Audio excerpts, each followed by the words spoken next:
like to run, so it's best against best. All right, Dick? I think it'll be Dallas. All right, we look forward to seeing you out in Anaheim. I think it's going to be a high-scoring game. It's going to be the best game of all of them. Watch and see. Get ready for a 13-10 defensive confrontation, everybody. I want to remind this time, let's shift coast as Los Angeles is NFL Central hosting 2 of the 4 NFL divisional playoff games, 1 on each day. Saturday in Anaheim, the LA Rams take on the Dallas Cowboys, 2 teams who are certainly no strangers to each other in playoffs, this marking their 8th meeting in a money game in the last 13 years. Some similarities, some differences of these 2 teams.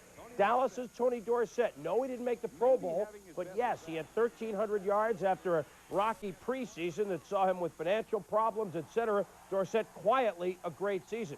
Eric Dickerson, he didn't make the Pro Bowl either. He also had a rocky preseason with a contract holdout, but he ran for over 1,200 yards. This about a wash, but either one could take control of the game. Difference, is it a quarterback? Well, Danny White led the Dallas Cowboys in passing. He was the 4th highest-rated quarterback in the NFC, and he had Hill, Cosby, and Renfro to go to.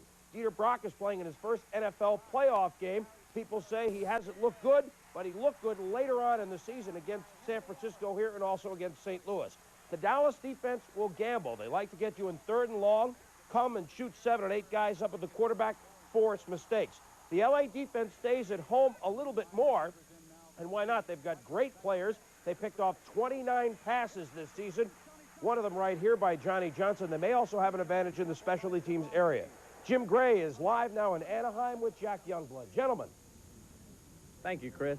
These 2 teams have met 20 times in the past, and they've split them right down the middle. Each team has won 10. They've had 8 playoff games, and they've split those right down the middle. Cowboys 4, Rams 4. Jack Youngblood, you played in 7 of those playoff games. Jimmy, that's right. And the Rams-Cowboys is a big, big rivalry. And I want to thank Johnny Johnson for stopping down on his way to a team meeting. Johnny, all of the details are not in yet for the Cowboys? Not quite. We still have one more small meeting before we check in tonight. And, of course, there's nothing left in after that except the game tomorrow. Johnny, the Rams have the Cowboys here in Anaheim. What does that really mean in this big rivalry? Well, for one thing, we have them on grass. You know, you get a guy like Dorsett on artificial turf, and he seems to be quicker. We have him on natural grass. We have him at home. That's the beginning. Still, we have to go out and play a very physical game. Johnny, the Rams defense has been the mainstay of this club's success. You've got a Cowboy offense who has been inconsistent a lot of times this year, and a Danny White who hadn't played for 3 weeks. What specifically are you going to do against Danny White? Well, we're not going to do anything any different than we've done up to this point. The thing that you have to be worried about with Dallas is the fact that they have tremendous people at the skill positions. They have a great runner in Tony Dorsett and a great wide receiver in Tony Hill and Doug Cosby at tight end. So we have to try and prevent them from making the big plays on us and at the same time be consistent and not have any breakdowns defensively. Johnny, thanks for spending a little time with us, and good luck to you tomorrow. And let's go back to Sports Center and look at the other game that's going to be in Los Angeles tomorrow, the Raiders and the Patriots. Back to you, Greg. All right, thank you very much, Jack. You're right. That other L.A. team, the Raiders, will host the AFC Conference semifinal on Sunday at the Coliseum. They will play host to the New England Patriots, who won their wild card game against the Jets last week. Who do you have to watch for? Well, if you're the Patriots, you'd better watch for Marcus Allen, Offensive Player of the Year in the AFC. Certainly a tremendous rusher, 9 consecutive 100-yard games. There's a touchdown run right there. And Mark Wilson, all he did was step in for the injured Jim Plunkett and take the Raiders to the championship in their division. This long completion to Jesse Hester. The Raider defense, intimidating as always, forces fumbles, forces mistakes. Here, Craig James coughs up one for Lyle Alzado, who recovers for the touchdown. The Raider defense can change the course of a ball game. The Patriot defense was something to watch last week against the New York Jets, and Ken O'Brien feeling the pressure right there, taking a shot in the backfield thanks to the Patriot blitz. Meanwhile, the passing game has looked very good under Tony Eason, subbing for the injured Steve Grogan, the touchdown pass to Stanley Morgan there. And speaking of Steve Grogan, he's been working out this week. He's been reactivated, and if necessary, Grogan will be available and ready to play in a backup role to Tony Eason on Sunday. Let's take you back out to Anaheim now, where Jim Gray is standing by with Patriots running back Craig James, a young man who believed in himself for a long time, and it took a while, Jim, for him to get everybody else to believe in him in New England, but he's done it. certainly did take a little bit of time, but so far this season, in 15 of the 17 games that they've played, he's rushed for more than 100 yards. Or I beg your pardon, I take that back. He's not rushed for more than 100. He's led the Patriots in rushing. You guys bailed out of New England real early this week. You came out here on Tuesday. Has that been beneficial, or has it been somewhat of a distraction being away from your home? Well, you know, I think it's been a plus. At home, we wouldn't have been able to get very much done. Last week, we worked out that it was 15 degrees 2 days in a row. That's not counting the wind chill, so it's tough to get things done on the practice field in New England. The field's icy, and, you know, it's been a little distraction coming out here, but we learned a great deal a few weeks ago. We were in Miami. We went down there for a week early, and we learned a lot from that trip, and so this week it's a little bit more of a business trip rather than all the hoopla. What about the Raiders specifically? They have not allowed an opponent's rusher to go for more than 100 yards. You guys, obviously, that's critical in your success to get your running game going, however. Well, it's very important to us to try to establish a running game. That's our #1 objective going in each week, but they're a great defense. They play with a lot of pride and intensity, and they just, you know, the black and silver in playoff time is part of tradition, and we know that, but we feel we've got a very diversified offense. We can throw the ball as well as we can run it, and that's a plus. Last week the Jets shut us down running the football, but that opened up our passing attack, and that's what we're hoping for Sunday. Let's talk a little bit about that tradition. The Raiders have a long and glorious tradition in the NFL playoffs. You guys making your first appearance this far in the playoffs since 1976. How much will that play into it, or does it at all? Well, I think I was saying earlier today that I'm glad that we had the opportunity to play last week against the Jets and taste some success. We needed that. We have not been in the playoffs. I think if we had won the East and had to jump straight out here and play L.A., it'd have been pretty tough on us. But we've had a week of it. We've got a little feel. I believe there has to be some kind of plus and advantage to the Raiders because of their experience in the playoffs. But I just hope we're too young to understand all that. Craig, I appreciate you taking the time and stopping with us. Good luck to you on Sunday. Thank you. Jack, I want to ask you. Blue Dallas defense. And towering over all the Cowboys is the stoic presence of that man for all season, Dallas coach Tom Landry. His Cowboys are once again stalking a Super Bowl. And the next step is right here, the Rams and the Cowboys. And you are looking live at Anaheim Stadium, where we're getting set for the biggest football game ever to be played in the Orange County Sports Arena. The Cowboys and the Rams, 2 victories away from Super Bowl 20. It's coming up live from Anaheim on the NFL Today.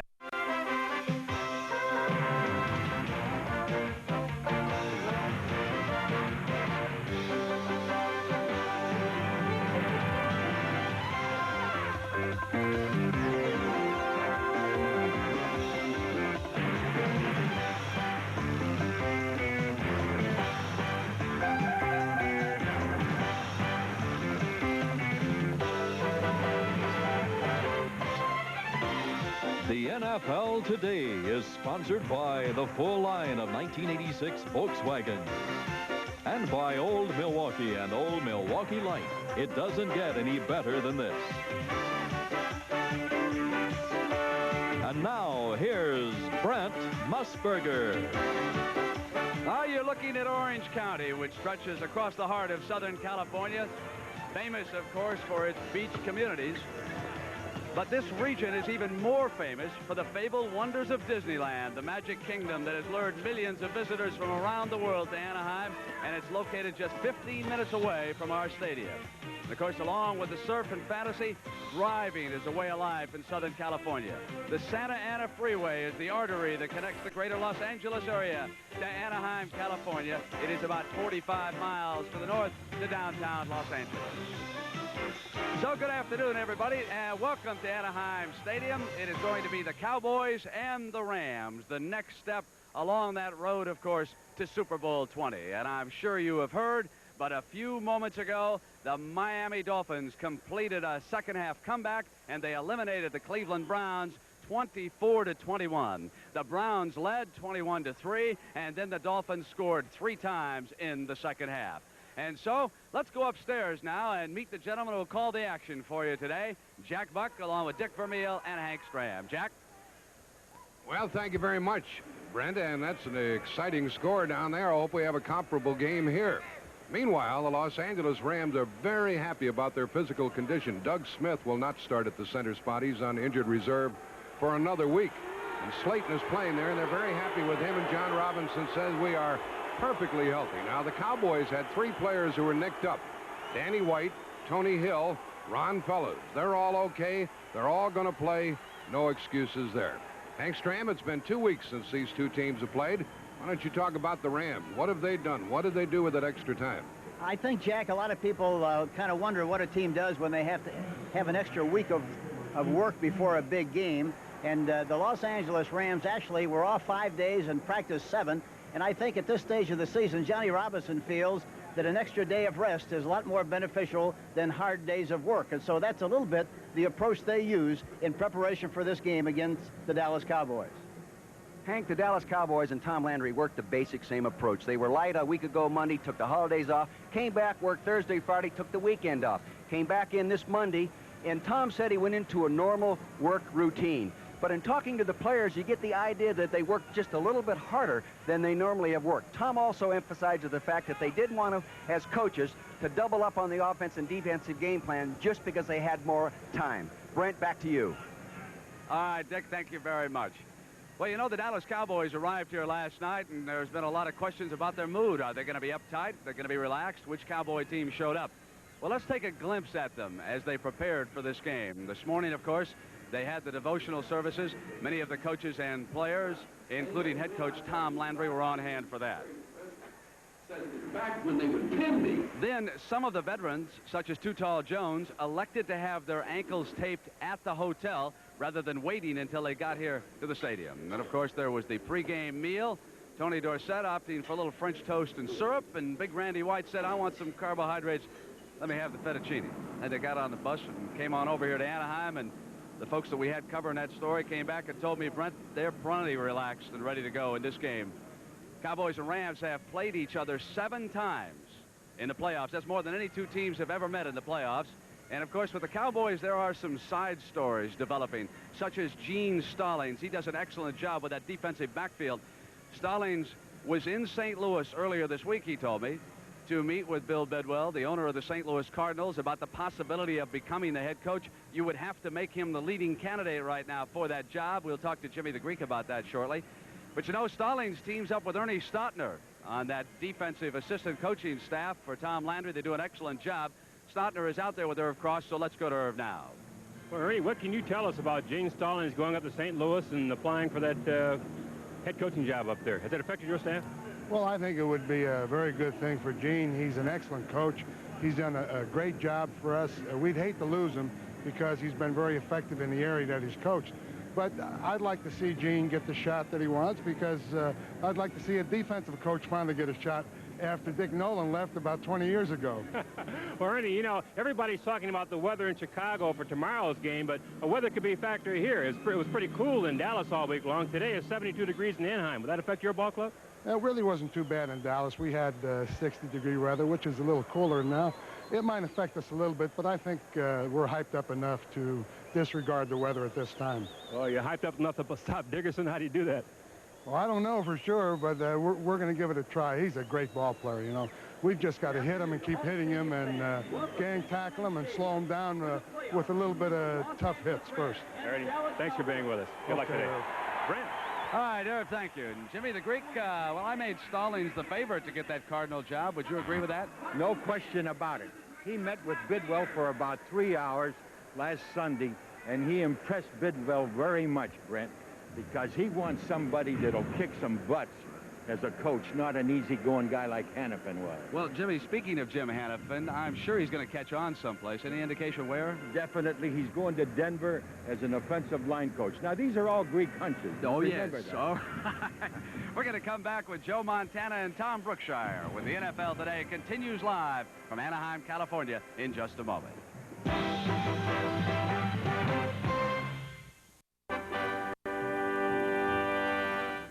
Closing in on the Cowboys and the Rams, and it's a pleasure for me to welcome Tom Brookshire, CBS Sports. Brookie, nice to have you out here. Yeah, thank you, Brent. I did about 6 Ram games, so I know a little bit about them. I hope I can pass it along. And so does the other gentleman between us. You should. Quarterback Joe Montana, the San Francisco 49ers. Joe, I know you'd rather be playing today than broadcasting. Well, that's definitely true, but this isn't a bad team to be on either. So. And Brookie will take it easy on those ribs over there. Yeah, I'd like to check the ribs out a little bit, but we'll talk about that later, too, right? Joe, you have squared off against both these defensive teams. Let's start with the rushmen, the Cowboys and the Rams. How do they compare, and who should we look for today? Well, I think the people to look for up front from the Rams when they get into their nickel defense is Gary Jeter, and for the Cowboys, it's Randy White and Too Tall. They bring Jeter, the Rams bring Jeter in that nickel defense, and really is where they get a lot of pressure from the quarterback from him. Randy White and Too Tall Jones have been there forever, it seems like, for me. And I'll tell you, those two are probably the best two up front, and I think the Rams offensive line are going to have to handle those two. The funny thing is, even if you block them sometimes, they end up knocking the ball down, so you can't win either way with them. Now, what about back there in the defensive secondaries of these two teams? Well, I think the secondary, I think the two key people in the back are Leroy Irvin for the Rams and Everson Walls for the Cowboys. Leroy is having an exceptional year this year, and he's had some good ones against us, and I'm sure there'll be some great matchups with Hill and Renfro back there. And for the Cowboys is Everson Walls. He's having another Pro Bowl type year, and he's the kind of guy that everyone looks at the field and says, God, he seems like you can get behind him, but every time you try, he ends up picking the ball off, and it'll be a good test. Well, Joe, you know, Brookie mentioned he's been out here and covered a lot of Ram games. Yeah. Let's ask him about Eric Dickerson. He hasn't had the kind of year that he had last year. Well, he's only had 14 games. He was restructuring his contract, that multi-million-dollar contract. The thing is, he's got to handle the ball 30 to 36 times, either catching it or rushing it. If he does and he's successful, then Dieter Brock doesn't have to throw it, especially on third down and long, as much. See? Brookie, do you like Dieter Brock? Yes, he's a gamer, a Billy Kilmer-type quarterback, strong-armed. If he has to throw without a rushing game, though, he's not a catch-up type quarterback. Joe, would you agree about Brock? Well, I definitely agree. You know, their big thing at this point is Eric Dickerson, and I think if the Cowboys get out in front of him, we're going to have to see just what he can do, because I'll tell you what, the Cowboys' nickel defense is tough. They start bringing everybody, and it makes it tough on you. Joe, I want to back up to a week ago. I know you were injured and you were shot up prior to the Giant game. Could you throw long against the Giants? I've seen a lot of speculation about that. By Sunday game time, I was feeling no pain, I should say. They were sore when I initially was warming up, but you know, once the adrenaline got going, I think it took care of whatever the painkiller didn't. Now, there's a chance you're going to undergo knee surgery? Well, I've had a problem with one of my right knee during the whole year. It's been kind of on and off sore, and I think it's cartilage, and they want to do some arthroscopic surgery, but I've been kind of going back and forth. Yeah, I'll tell you, Brookie, this time of year, it's tough on quarterbacks. You guys who played defense, you know what it was like. You always try to hurt the quarterback. Well, and Danny White's coming in with a bad left shoulder and all that. But remember, this is a natural grass stadium, and the Rams play here all the time, and they win a lot here. And to go from the artificial surface of Texas Stadium to here is going to be a little bit of an adjustment. Do you like this field, Joe? I like the field a lot. I think the field is a great playing surface. It's real low-kept grass and a real firm surface, and makes for running fast for these guys like Tony Dorsett and Eric Dickerson. And I like it much better than turf. If all the fields were like this, I'd love playing on grass all the time. Hey, nice to have both of you with us. We're going to be hearing from Brookie and Joe Montana throughout the afternoon. When we come back, Irv Cross will introduce us to the Los Angeles Rams. Who are those guys? We'll have that story in just a moment.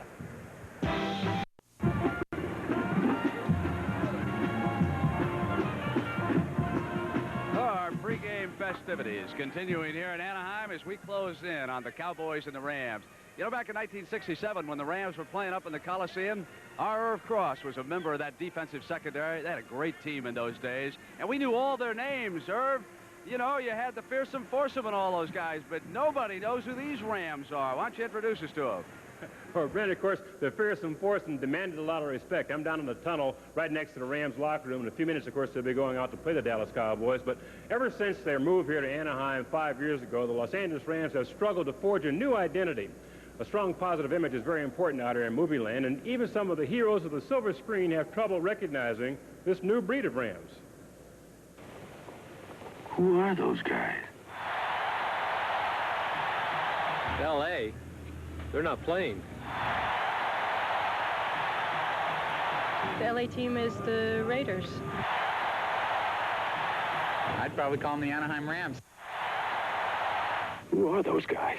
Of course, we're right at Dangerfields of the NFL. No one gives us any reason. I tell you, everyone looks at us as being the guys from L.A. You know, these are the Hollywood guys. There was a time back in the days of the Fearsome Foursome when the Hollywood guys had an image as tough as a Clint Eastwood smile.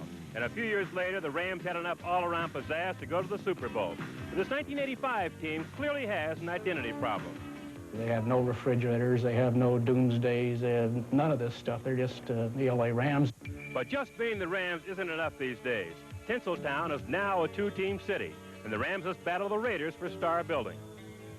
They look at the Raiders as wearing black and Silver. You know, those are the tough guys. And they look at us as being, you know, the glamour guys of L.A. You know, they say we have the sissy colors and all that kind of stuff. The Rams are certainly no sissies. But this season, their big play man, Eric Dickerson, has not been the explosive threat he was in his first 2 years. The biggest thing that happened to Eric this year is that he didn't have the number of long runs that he's had. There are any number of plays in our games where you look at him and say, oh, he's going to break him. Ooh, the last guy got him. To beef up their offense, the Rams brought in a veteran quarterback from the Canadian Football League, Dieter Brock. But he also did not live up to expectations. I don't know that I allowed Dieter to be as successful as he might be in terms of the numbers. Now, I allowed him to be the division champion. While the Rams offense struggled all season long, it was the special teams that picked up the slack, providing that quick strike capability on the lightning fast legs of Ron Brown.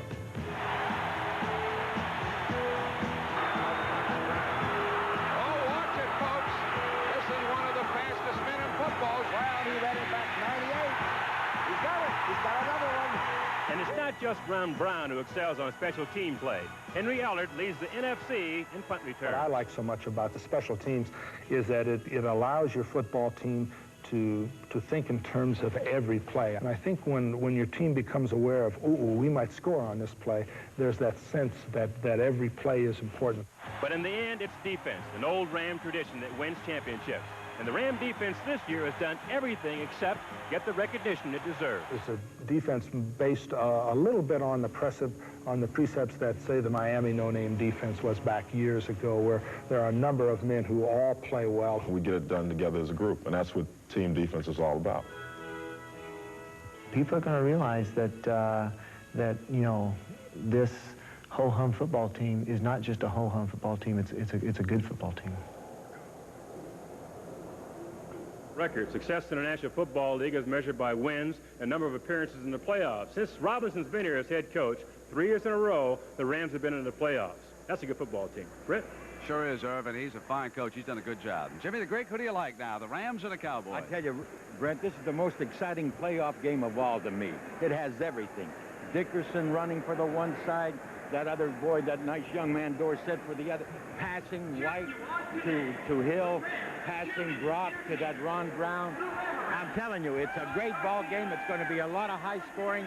But the thing about it is this: the special teams of the Rams is much better than the ones of the Dallas Cowboys. Plus the fact Clinkscale is hurt for the Dallas Cowboys, Brent, and I don't think too many people know about it. So we're going to go along with the Rams to win it by a field goal or more, 24-20. All right. We'll find out if Tom Brookshire and Joe Montana agree with the Greek when we continue with the NFL Today live from Anaheim in just a moment.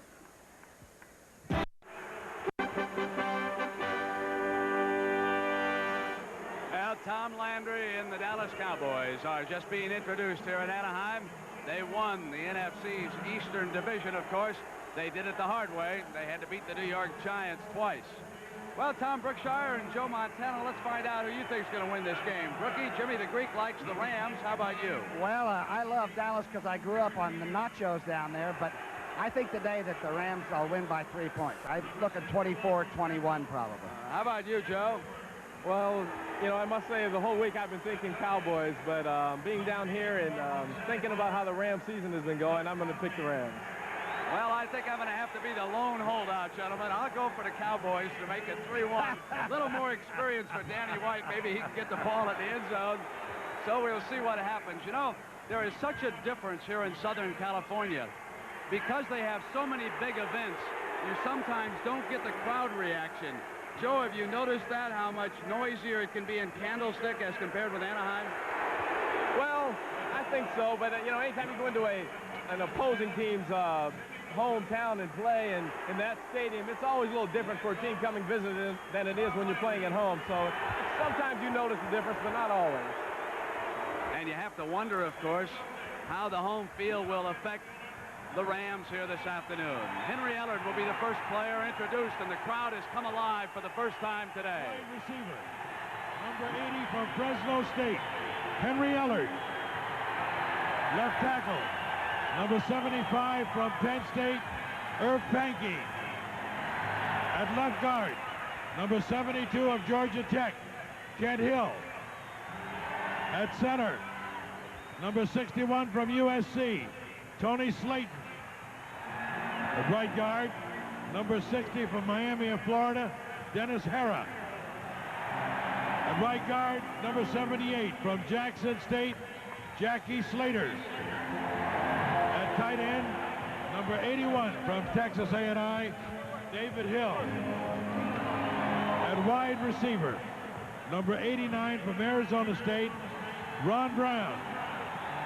At U-back, number 87 from Notre Dame, Tony Hunter. At quarterback, number 5 from Jacksonville State, Dieter Brock.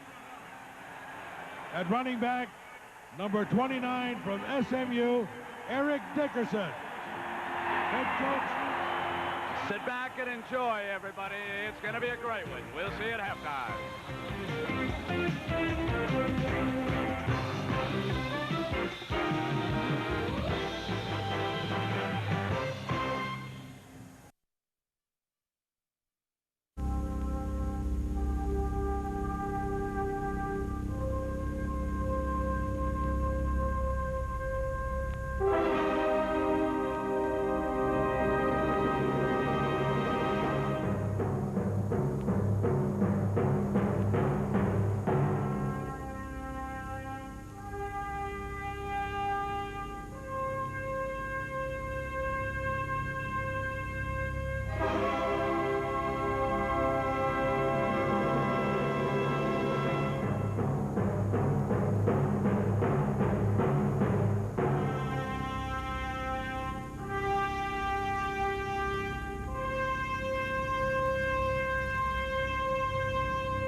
CBS Sports presents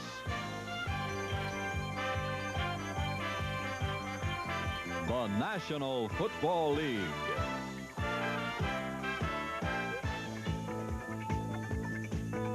Today, the NFC Divisional Playoff game. The Dallas Cowboys against the Los Angeles Rams. Good afternoon, everyone. We have a sellout crowd here at Anaheim Stadium. And the great temperature reading is 75 degrees as the Cowboys and the Rams go at it in this NFC playoff game for the opportunity to advance to the NFC title game. And our congratulations to the Miami Dolphins. They trailed 21-3. They came back, won the game 24-21, and eliminated the Cleveland Browns. Good afternoon and Happy New Year to you from CBS. We're going to have a lot of fun here today, trying to figure out these two teams, the Dallas Cowboys and the Los Angeles Rams. And to help us do so, we have two former Super Bowl coaches, in Hank Stram and Dick Vermeil. Each one of these players gets $10,000 today, plus an opportunity to move on for $18,000 more in the next game. Hank Stram, what are these Rams going to have to do to take care of the big bad Cowboys? Jack, I think one thing is going to be very interesting to see whether Johnny Robinson is going to want to deviate from his basic plan and just run the football as much as he has in the past. I think to win against the Dallas Cowboys, they have to throw the ball a lot more on 1st and 10. They have to throw the ball quickly. They have to move the pocket a little bit. They still have to give the ball to Dickerson an awful lot because he's the key. But I think in the final analysis, anytime that you play against a team that plays man-for-man defense, you've got to throw the ball. Johnny Robinson feels they play so well defensively and with their specialty teams that whatever they get from their offense is going to be a big bonus.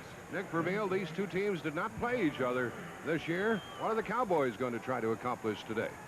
Well, I really think the Cowboys will take a very patient approach with their offense because the Rams play super zone defense. They won't gamble. You'll see a lot of screens and draws, and you'll see the ball in the hands of Tony Dorsett. The Cowboys have won 43 and lost 3 with Dorsett running for 100 yards or more. You'll see the ball in Dorsett's hands as a receiver as well as a rusher. Defensively, I don't think you'll see much of a changeup. Dexter Klingscale told me, he says, Coach, we're staying with what got us here. We're going to disguise it a little bit more, and we're really zeroing in on what The Rams have been doing real well, plus we're really alert for the unexpected. We'll have to wait a while before we see Ron Brown return a kickoff because the Cowboys have won the toss. There is John Robinson, and his Mike Lansford will be kicking off. Let's see if Tom Landry is smiling. Well, no, not yet. And we have a grass field here. Now the Rams play on this field all season long. The Cowboys, on the other hand, Hank, practice on a grass field, and they prefer to play on a grass field. That is, some of them do, including Dorsett. Yeah, Dorsett, unusually for a young back like he is and grew up on synthetic turf, he would much rather play on grass than synthetic turf.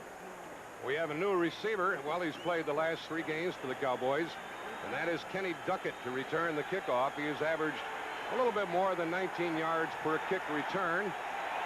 And the barefoot kicker, Mike Lansford, will thump it away, and it sounds like we're going to get a little more animation from this crowd here in California than we ordinarily get. Hope you enjoy the game. Duckett from the 3. 20. Uh-oh. Well, he got to the 25, and the ball came loose, but the ball was whistled dead. It was whistled dead. It belongs to the Cowboys as Nolan Cromwell made the tackle, and it was pretty much of a saving tackle. Danny White, the quarterback. Tony Dorsett, Timmy Newsome in the backfield. Tony Hill, full speed now, and Mike Renfro are the wide receivers. Chris Schultz at left tackle. Glenn Titensur at left guard. Tom Rafferty, the middleman. Kurt Peterson at right guard. Jim Cooper and Doug Crosby is the tight end, and the ball is at the Dallas 25.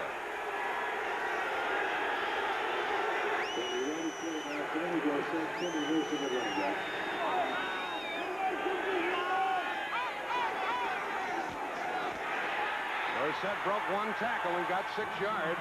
He told us, Dick Vermeil, he said, it's going to be me all day long. He expects to get the ball in his hands more as a receiver today than he normally does. 3-man front for the Rams, Reed, Dejanay, and Reggie Doss. They're very good linebackers. They're Mel Owens, Carl Eckern, Jim Collins, Mike Wiltshire. Cornerbacks are Gary Green and Leroy Urban. Nolan Cromwell and Johnny Johnson are the veteran safeties. Gary Green made that tackle, and it's 2nd and 4.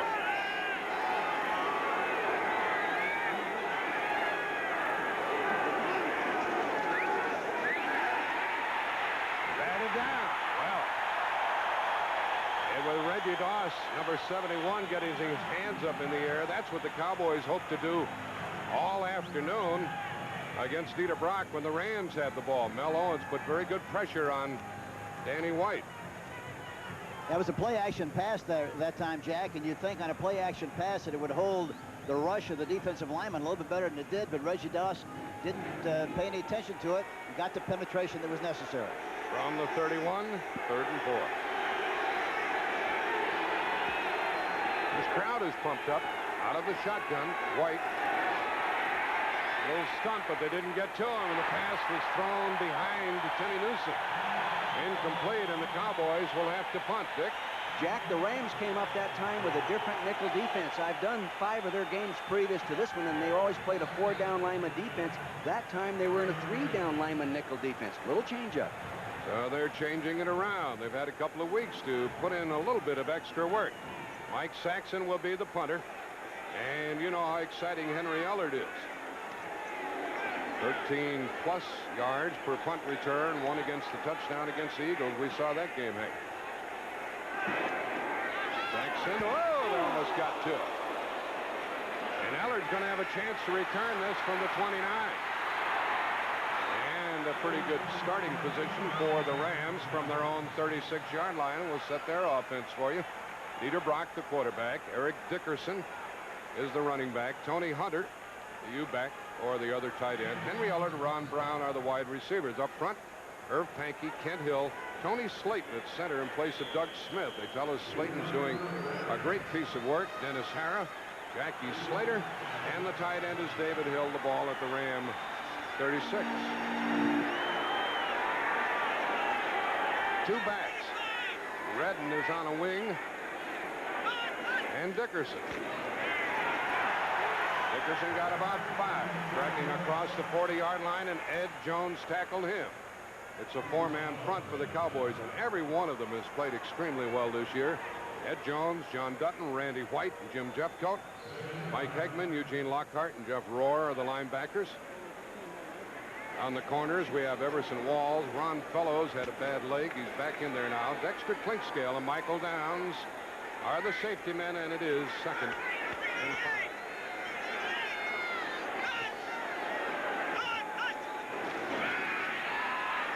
Batted down again. Well, looks like an instant replay, doesn't it? Ed Jones got his hands up. Now, you know that Dieter Brock is only a 6-footer, and Hank, they intend to do this all day long. Yeah. The one thing that's very important, you got to keep the hands down of the defensive lineman. Watch Slater, number 78, on Too Tall Jones. He gets too much penetration, you see, and is able to leap above Slater and knock the ball down. That's one thing they must do if they're going to throw efficiently. They must try to keep the hands down of the defensive lineman of the Cowboys. Tom Landry said he hoped to do that all afternoon. It's 3rd down and 5. 7 defensive backs for the Cowboys. Swing pass caught, and Hunter has it and did not get a first down. The ball is out to the 44 with Everson Walls covering over there. That was a 3rd down play. Hank, yesterday in talking with Jackie Slater, didn't he tell us he had planned to set much shorter on those 5-step drop passes than he did then? Yes, he did. That's one of the things he was very emphatic about. He said that, you know, talking to him on the field, he said, I definitely have to be aggressive. They cannot get penetration. And here on the very first play of the game, that's what happens. Yeah. Gordon Banks awaits the punt from Dale Hatcher. He'll thump this one high. He's the Pro Bowl kicker this year from the NFC. He'll hang it high. Get that one up there pretty well. And it's very well covered. Look out, and a fair catch called for at the 10-yard line. 4-6 on the hang time and a 46-yard punt to the Dallas 10-yard line. So each team has exchanged punts as they feel each other out at the outset.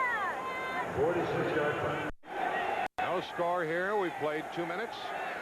Hank Strand, Dick Vermeil, Jack Buck with you, and the ball is at the Dallas 10-yard line. Ed Jones knocks down a lot of passes. You know, that's the 59th ball he's batted down in the last 5. You know, he's like throwing over a telephone pole, that guy. He must have an incentive bonus in his contract. He probably has it written in. They have everything else in those contracts nowadays. Newsom is in the backfield with Dorsett.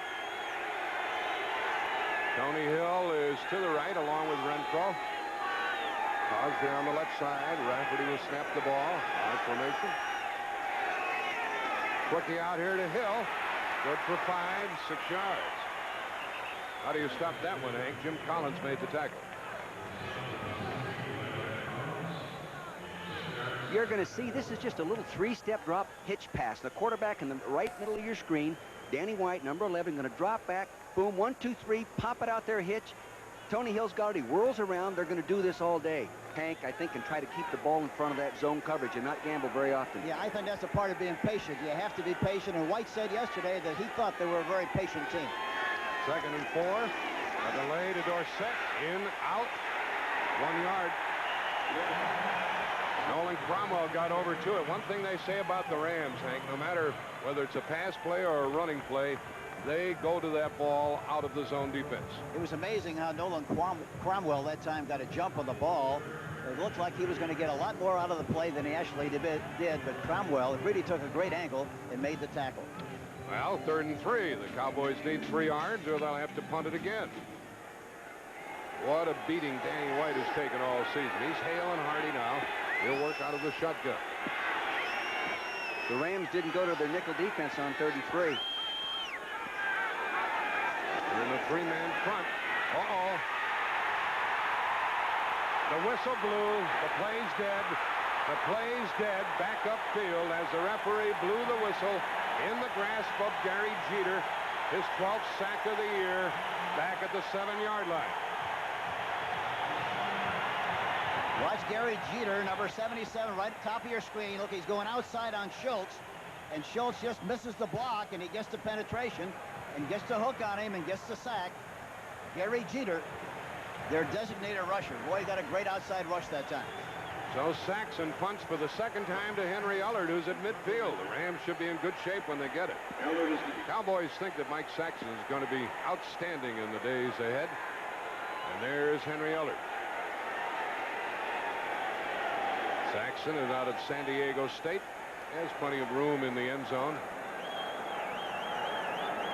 I don't know the umpire has held things up here for a moment. I think it's a clock problem, I think, there, Jack. That's better than a ticker problem, I'll tell you that. What's a ticker problem? That's when the old ticker starts to go on you. You have to worry about that at your age, huh? You're right. Third and 3. And Tom Landry's not going to have to worry about that, not with his demeanor. Doesn't he look great? Yeah, he does. He's amazing. Got a pulse rate of 41. Really?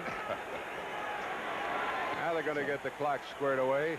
John Robinson doesn't get much more animated than Tom Landry. Two good coaches here. What a good coaching job by the two who played earlier today, Schottenheimer and Schuler. Yeah, a great job.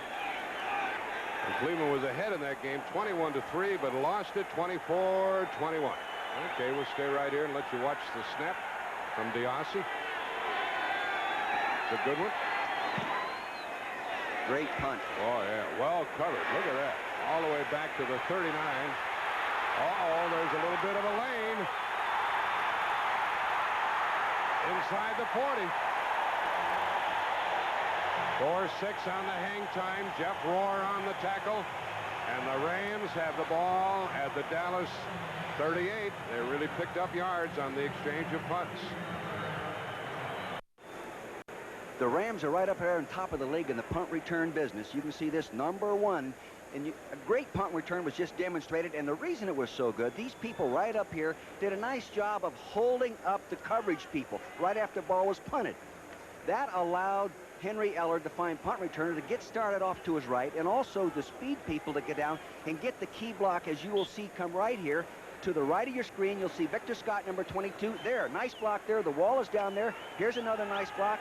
Now the good speed and movement of Henry Ellard getting outside the contained man, almost bringing it the distance. Back live now at the Dallas 38. That was a 53-yard punt by Saxon.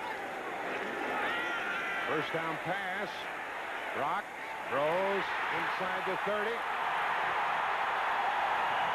And a big gain to Ellard. At the 15, Eugene Lockhart tackled him. Boy, he zipped that ball to the sideline, Hank. That's what they have to do. Play action pass. Look at Ellard coming off the ball. Look at Everson Wall turn the knees to the inside of the field. Look at the big cushion. Look at all the room. Look at all the time he's got. He comes up, misses the tackle, and Barry Redden gets a block downfield, and Ellard does a great job of running down the sideline, picks up a terrific gain on the play. Lockhart stopped it at the 17. First down. Hunter on a wing. David Hill sets up at the right side, tight end. Here's a fake reverse. Dickerson moves to the 12 for about 5 yards, and Walls and Hagman tackled him. Simple little play like that really freezes people at times, Hank. I think they have to be so concerned about the reverse to Ellard that they have to respect that, and that's why the play, faking the reverse and running the ball himself, Dickerson, was such an effective play at this stage of the game, picked up about 6. You know, Hank, I think sometimes they do that, too, to prevent the strong safety from forcing right now. It sort of freezes him back there. Yeah, it does. It keeps him right back there in the hole. Second down, 5 from the 12.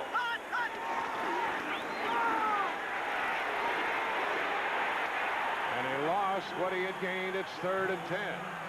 Dexter Clinkscale came roaring through, and he was face-to-face with Dickerson. You know, Dick, that time I was surprised. Everson Walls was back there about 10 or 11 yards deep, and Ellard was out there one-on-one. I thought sure they changed the play and go to him, but they ran right where all the folks were. It's amazing, isn't it? Evidently, they were either going on a quick count or the game plan does not call for an audible in those situations.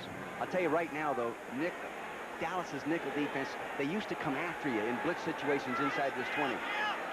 3rd down and 9. Look at them all up there on the line of scrimmage. They have 7 defensive backs.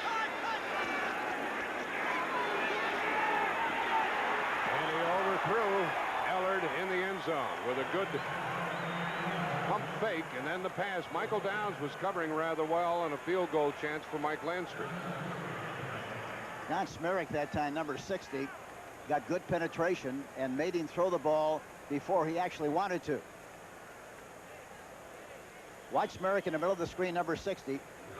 Watch him come off, uses his hands well, keeps coming, and it finally evades the blocker and gets to the quarterback, and Dieter Brock saw it coming and got rid of the ball to make sure he didn't get a loss. Dills holding at the 23. Steve Dills, a 33-yard try by Lansford. He's 9 for 12 this year for that distance. And 22 out of 29 overall, and the home club, the Rams, go on top. 33 yards, 9:41 left in the first quarter. Well, they gained the good field position and cashed in. There's the shot from the Goodyear blimp of our scene here. There's Lansford. And he kicks off to Kenny Duckett, who used to be with New Orleans. He'll take it from the 2.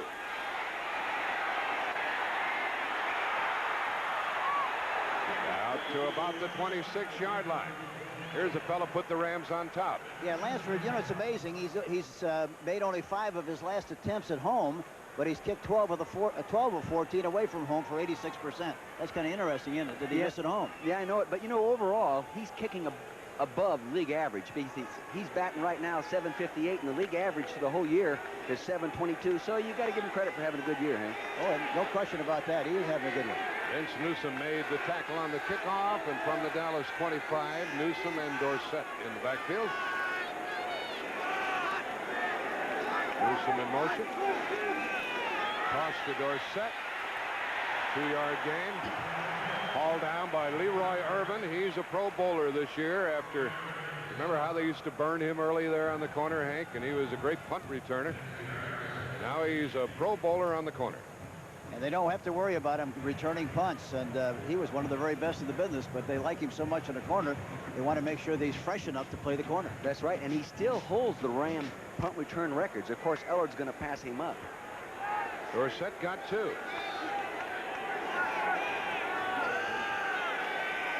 One throw to the right, Tony Hill to the left.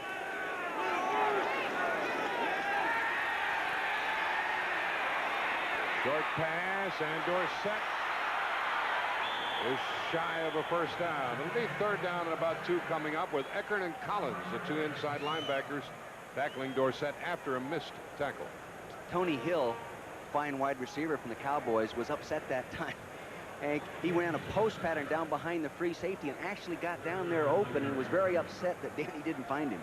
I didn't know they got upset when they didn't get the ball thrown, did they? You know, I used to hate is that receiver that would stand there with his hands on his hip and look at the quarterback, you know. How about when he looked at the coach? 3rd and 2. 6 defensive backs. Gary Jeter is in there on the front line for the Rams. Collins is playing up tight at the linebacker spot along with Newsom. And Dorsett gets a first down and is wrestled down by Johnson. Dorsett told us last night, he said, it's going to be me tomorrow, fellas. It's going to be me. You're going to notice to the left of your screen a man coming in motion. He's going to crack back from the outside in, and the left tackle, number 66, in the middle of your screen is going to pull out and kick outside, and Dorsett finds the hole right up inside behind Glenn Titensor, number 63. Well-executed toss-crack play. That's the first Dallas first down out to their 47.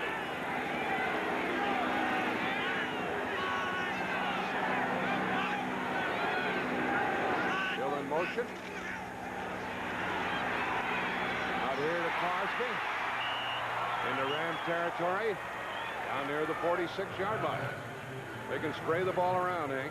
Yeah, and they know what they have to do against this zone defense. They have to be patient. They have to throw the ball short in front of the defensive backs and behind the linebackers. And then when they get the opportunity for the big play, they'll take it. And what did Danny tell us? He said, we have some big plays planned, but we have to use them in the right time in the critical situations and get it done at that time. Otherwise, it's a gamble against this zone defense. Mel Owens made the tackle, and it's 2nd and 4. Newsom back in there. He is on a wing. Crosby to the left. Newsom in motion. Dorsett. Newsom with a good block, and Dorsett has, well, he didn't get quite the forward yardage I thought he did. Reggie Doss made the tackle very close to a first down. An unusual play, a tight end trap from the outside in. You're going to see Big Cosby here pull and try to trap as they run outside that trap block. Unusual. You don't see that play very often. See him pull a trap. There he gets the nose guard, Dejournay number 70, and he just about gets through there. It is a first down at the Los Angeles 43. The second Cowboy first down. We have 6:45 left in the first quarter. The Rams lead 3-0.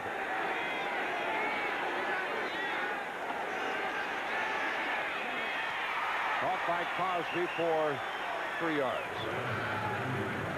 Danny's doing a nice job of remaining patient. You know, and I'll tell you this, it takes a lot of guts to remain patient. You know, you keep throwing those 4- and 5-yard passes and the fans start rumbling a little bit. That's an advantage of playing here, Hank, I think, rather than in Cowboy Stadium. But you have to remain patient. I think the other thing that's interesting about being patient, Dick, is the fact that most quarterbacks, you know, they want to throw the ball deep, or they love to throw it deep, so that is quite a problem sometimes for the quarterback. They have to throw it short. White's 4 out of 6. They've been going run, pass, run, pass. The last one was a pass play. Now the run to Dorsett. Third down coming up as Eckern made the tackle. The last time they were in this situation, the Rams did not go to a nickel defense. One of the Dallas players has been injured, and they're out tending to him, and the clock stops with 5:46 left in this first quarter. 3-0 the score. The Rams on a 33-yard field goal by Mike Lansford. Kurt Peterson walked off the field with that injury. You're going to see him come off the ball right here and be taken on by the linebacker and work this way, and his own offensive tackle comes over and hits him in the leg. See him working across the field right there. Now watch him right there. See him get his right foot caught up underneath him, and down he goes. Jimmy Collins made a nice play. Third down and 3. Broderick Thompson is at the right guard spot. Danny White in the shotgun. The blitz is on.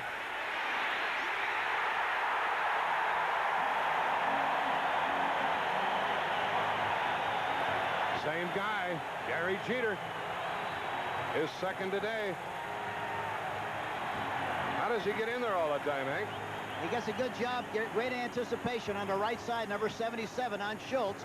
Now look at here, he comes on the inside. He sets him up on the outside, comes inside, and then under good control and makes the sack. And I talked to him right before the game, Dick, you know, and he said, I'm going to have a lot of fun rushing this guy on the inside. Yeah. And there was a great illustration of it. It was. He said if he has his right hand down, I'm going inside.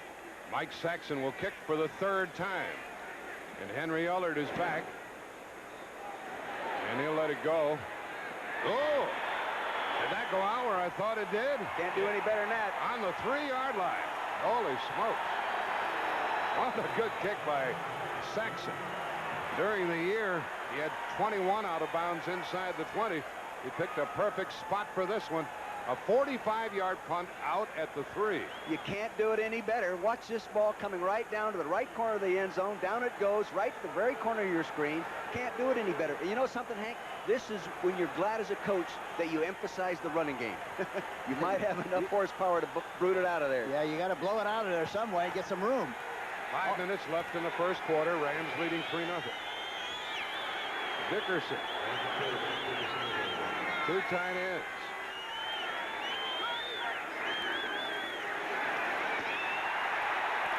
That gives him a little breathing room out to the 10-yard line. Eugene Lockhart made the tackle. Kurt Peterson limped off earlier with a bad left knee. We'll tell you more about it when we get the info.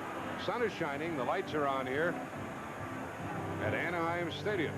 This is where the California Angels play baseball. Redden joins the backfield. 2nd down and a long 2.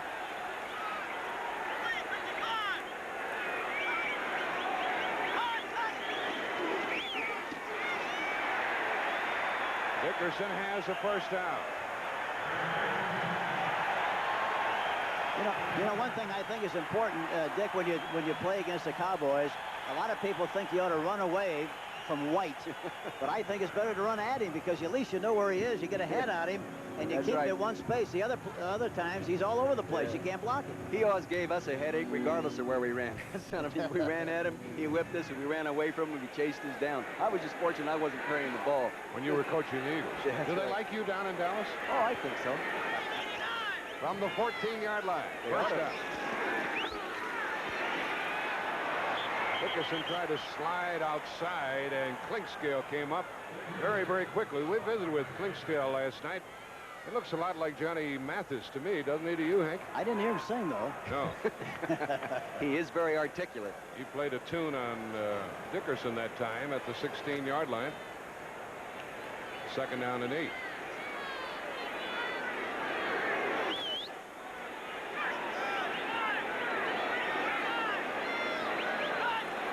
Hunter's on a wing. There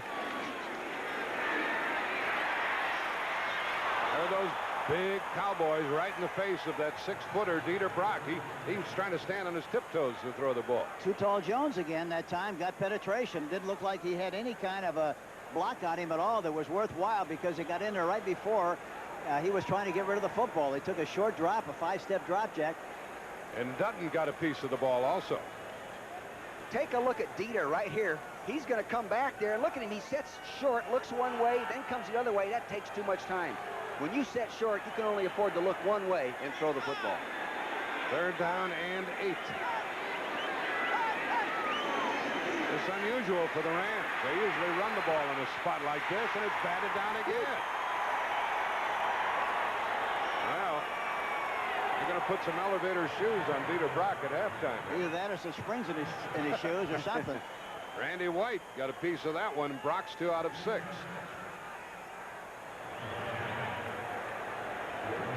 Watch Randy White, number 54, right in the middle of the screen. Look at that. He gets penetration. Now he stays there, and watch him. There he comes. He jumps up. The ball was thrown way too low. Now the other thing you have to be concerned about is Dieter Brock throws the ball sidearm a lot. They were really coming after the punter, Hatcher, and on the dead run where the ball is Gordon Banks, and a big tackle. Ed Brady made the tackle. Well, we've got this action for you today on CBS and more tomorrow with the Giants at the Bears. I was looking at the weather forecast, and it's going to be in the mid-20s there tomorrow, and it starts with the NFL today at 12 o'clock Eastern Time. Brent Musburger will pack his bags from here and with Jimmy the Greek and Herb Cross and the others and go to Chicago. And then the Giants and Bears go at it, and it'll be cold, but the sparks will be flying in that one. You'll see it on CBS. The ball is at the Ram 45. 2 tight ends, Cornwell and Crosby. I formation, Newsome and Dorsett. Dorsett's 9 yards deep.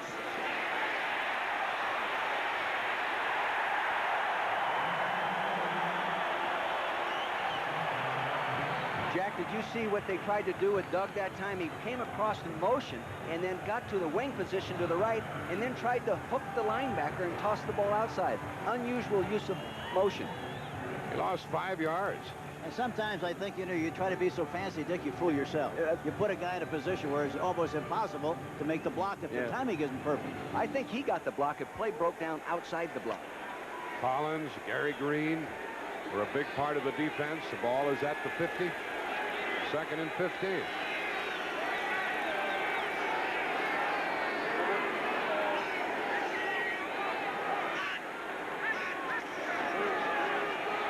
Newsome leading Dorsett. 3rd and 10 coming up. Tackled by Eckern and Collins, the 2 inside linebackers. We get word it's a twisted knee of Kurt Peterson, and he will not be back in this game. That's a shame. In this half, he won't be back. He may come back in the second half. We'll watch that for you. He's a good right guard and one of the strongest people on the Dallas team. 3rd and 10.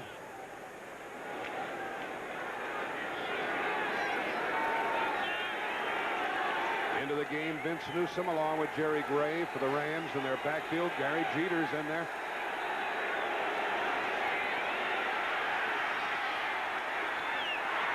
Incomplete. He dropped it. A well-timed hit by Gary Green. against Renfro, and he coughed it up. You can see right in the middle of your screen, Renfro going for it. Now look at Gary Green, attack. Shoulder pads down, helmet up, knees bent. He's putting him down. Form tackle. Well-coached defensive play. Here is the 4th punt of the day by the Cowboys, Mike Saxon. Henry Ellard is back, along with Johnny Johnson. Let's see if he can get out of bounds again. He's got a shot at it. It goes into the end zone. And is it a touchback or not? It's a touchback, I think, It's Jack. a touchback. Yeah, the ball went into the end zone. I didn't think it did from sitting up here. Now we're sitting off at angle. To me, it looked like the Cowboys did a good job of preventing it. It's a touchback. It went into the end zone. It'll come out to the 20-yard line. Yeah, I thought it did too. I thought it was just barely in the end zone, and that's why they call it. Go back out to the 20. The referee today is Dick Jorgensen. We haven't seen a flag yet, and we have 57 seconds left in the first quarter. That was a 45-yard punt. From a reverse angle, let's watch the ball, the flight of the ball. It's coming right down there to the left of the screen. See it? Across the goal line. It was on the goal line, so that means it's in. Did it hit the goal line? Yeah, it looks like it hit right on the goal line. Good call, Mr. Official. They do things right, don't they? Well, especially when they're right on top of the play occasionally. You guys are bad. Ball's at the 20.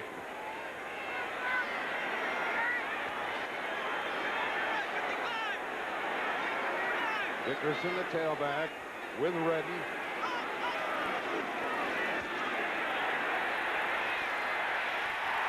And it was dropped. Henry Eller dropped that one.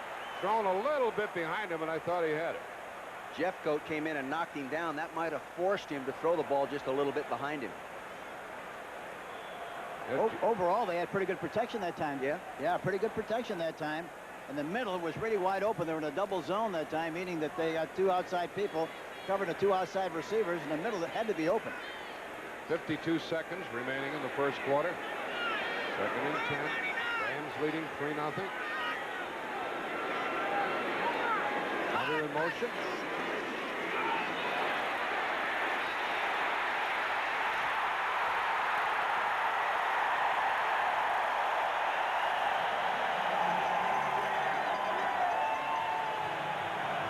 Randy White missed a tackle as Dickerson straight-armed him, and that made the play. Jim Jeffcoat at that time. Watch how wide he is, the defensive right end, number 77. Look how wide he is. He's taken the outside, and White misses the tackle in the hole, but there's a big hole inside. And here's another miss by Fellows. Great running by the great Dickerson, and he goes right down the sideline for a big gain. It shows you the advantage of being big and fast. The use of the straight arm, old-time football. Huh? From the 46. It's the last play of the first quarter. Outside. Ellard, first down. At the 42 of the Cowboys with Everson Walls covering. And the first quarter has come to an end. Well, on a field goal by Lansford of 33 yards, the Rams lead. And they have the ball at the 42. Outset, Engstrom, you said that these Rams have to throw the ball on first down. They're doing it. Yes, they're doing a good job of it, Jack. Actually, they've had the ball 7 times on 1st and 10. They've run the ball 4 times and thrown it 3, which is very effective, and they've completed 2. Dickerson has run for 45 yards. 2 backs, Redden and Dickerson.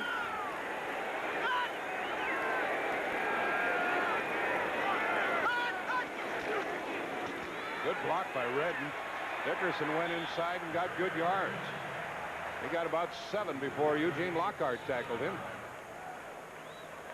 I think the other thing is very obvious. You know, Dick, when you play against, and you know so well, playing against the Dallas Cowboys, you can't run sideways nearly as well as you run straight ahead, and that's what they're doing right now. They're really coming right after him and getting off the line of scrimmage very well. Nothing tricky either, Hank. No, nothing fancy. And they're usually, when you're doing a good job, it isn't anything fancy. Yeah. 2nd down and 3. Bill, the tight end on the right side. Another good block by Redden and a good push by Dickerson for a first down. Tackle by Lockhart again. Like to talk about their center for the Rams these days, Tony Slayton out of Southern Cal, number 61.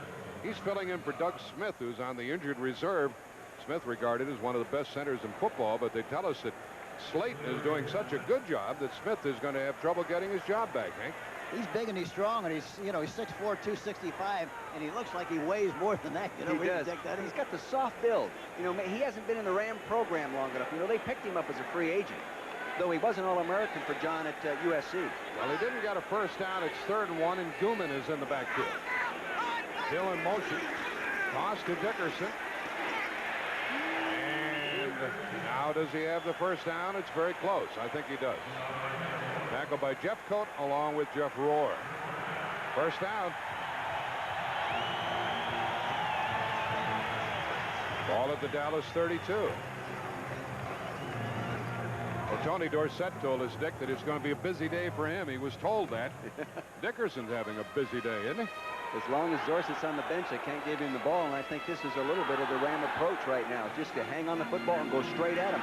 People sometimes have a tendency to complicate their approach in blocking that flex. The Rams aren't doing that. Ellard goes to the left side. Duckworth is in there. And Brock is sacked for a loss of about 4 yards. It looked like Slater that time got off the ball aggressively, and as he made contact, he lost him. Let's take a look at this. I don't know whether that happened or not, but let's take a look at, watch Slater, number 78. Yeah, there's Too Tall, and he lost him. And there's Too Tall in hot pursuit, and he gets a piece of Dieter Brock. Really, I think, though, the fault was on the fact that he couldn't find a receiver. Good coverage by the Dallas secondary. He had time to throw. He just couldn't find anyone open. 2nd and 13.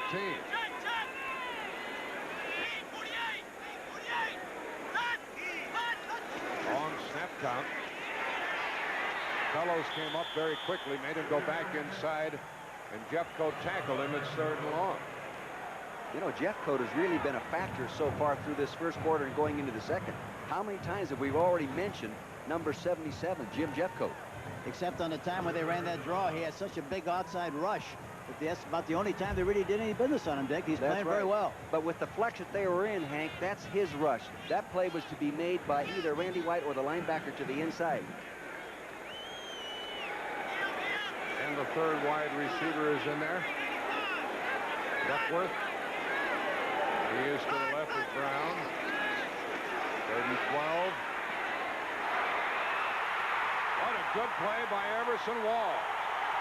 He took the ball, caught it, came back out to the 40-yard line. Tackled by Dickerson. Walls had intercepted 9 this year, and he gets one here. Is he a fine player? He's such a great instinctive player.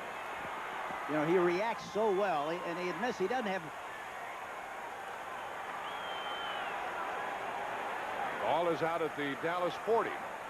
Here's Walls right here, I think, up in a bump and run position. Comes off, he's really tight on the man. See, he has deep safety now. He rolls back to the inside. He tips the ball nicely, then dives for it, and you can see what Hank was talking about, his great instincts as to where the ball was going to be thrown. The ball's at the 40-yard line. It's the first turnover. They still haven't had a penalty. 11:26 left in the half. Dorsett is nailed in the backfield. Greg Meissner came roaring through there, number 69. They keep changing those people up front for the Rams, and they keep them fresh. Meissner comes in the 2nd and 4th quarter, and he'd like to be able to play more, but he said one thing is great about it, I'm really fresh all the time. I love to come into the locker room with the Rams and talk deer hunting and pheasant hunting and turkey hunting with that guy. That time he was running back hunting. Now it's Doug Reed, Greg Meissner, Gary Jeter up front, 2nd and 12. Wilshire, linebacker, along with Owens. Screen pass. Oh. Carl Eckern smelled it out and made a big hit. I think Meissner was offside on the play, number 69. We'll see. It's the first flag of the day.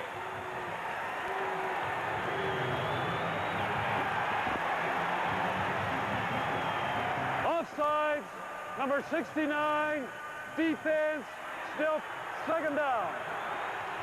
Hank, you've coached in many playoff games, and I coached in a few. You know, I always felt that the officials would sort of back off penalty-wise. I don't have any stat on it, but I always felt that they didn't call as many penalties in the playoff game as they averaged through the regular season. I think we always felt the same way. We really did. I think that's a good observation. I don't think it's intentional. First off, you got 2 playoff caliber teams, and maybe they make fewer mistakes. You know, I don't know. Ball at the Dallas 43, 2nd and 7. Look at that total offense. Rams have been piling it up. The Cowboys sputtering. Newsom in the backfield. Dorsett carrying.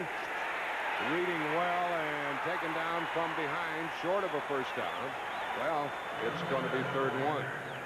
Reed made the tackle along with Johnny Johnson. Nice trap block by the offensive right guard at that time. I think it's Kurt Peterson. No, excuse me, Kurt's not in there. It would have to be Broderick Thompson. 3rd and 1. The score here is 3-0 in favor of the Rams. 33-yard field goal by Mike Lansford in the first quarter. 3rd and 1.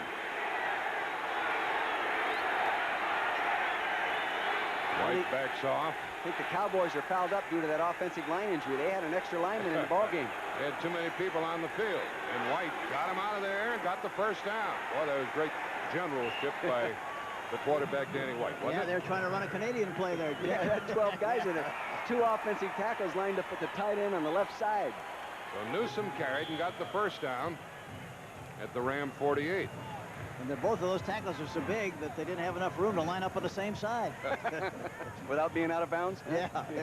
Like your old linemen at Buck Buchanan, those kind of guys.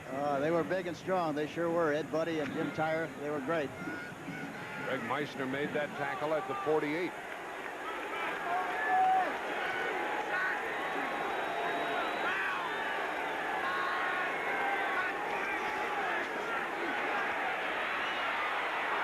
Dorsett can leap 5 people. Brother, he has some spring in his legs, doesn't he?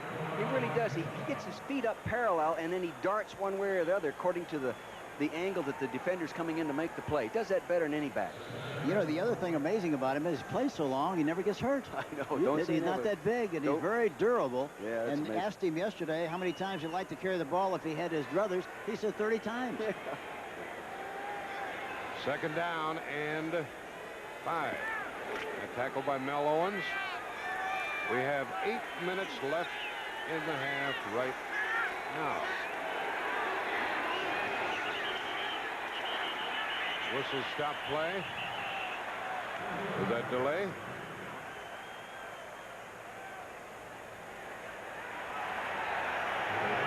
Penalty against the Cowboys, 5 yards. More often than not, when the signals are being called from the bench. Offense. Still 2nd down. It's due to getting the signal laid into the quarterback. I mean, I used to get them called on me because I called them on the sideline, and I know Tom and other staffs have had that same problem. Did you like to send him in with signals or send him in with players? Signals. Which of the, you liked it? It was quicker? Yeah, quicker, less confusing. That's 1 penalty against each club, and the Cowboys have 2nd and 10 at the Los Angeles 48.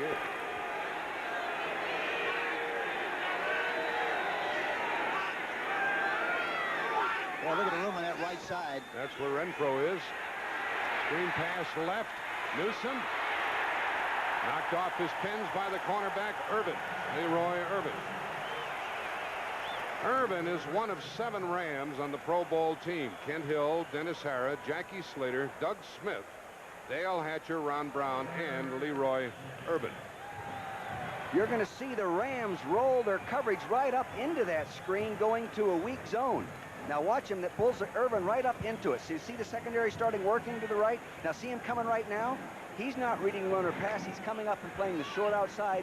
Puts him in a nice position to work right up inside and play the screen. Good job. Newsom and Gray check in for the Rams on 3rd and 10. Gary Jeter's in there. He gets knocked down. And incomplete. Look at that Ram coverage. There were 6 players around the intended receiver, Mike Renfro. And they rushed with just 3 people that time and got a pretty good rush. Holding. And a holding call with it against the Cowboys, but if they decline the penalty, the Cowboys will have to punt. That probably will happen. Talk to the captain, Cromwell. Holding, number 70, offense, decline. 4th down. That was Howard Richards who was called for holding. And Saxon is going to punt again. And this will be his 5th here in the first half. 6:42 left in the half. Johnny Johnson joins Henry Ellard back at the 10-yard line. 3-0 Rams. They get the ball. Saxon aims for the sideline, hangs it high. What kind of a bounce into the end zone. So the punt comes out to the Ram 20-yard line. Rams have a 3-0 lead with 6:32 left in the half. There's a 48-yard punt, and the Rams will be at their 20. These two teams have played on an even basis over the years. This is the 21st meeting. They've split the previous 20. They didn't play against each other this year. They frequently play against each other during preseason, and they know each other very well. From the 20. Hill sets on the right side with Hunter. Hunter goes in motion.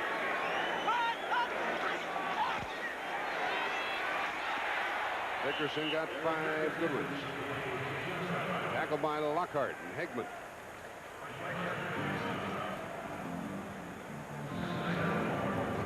As you take a look at Dickerson from the backfield position, you're the ball carrier. Watch what he sees.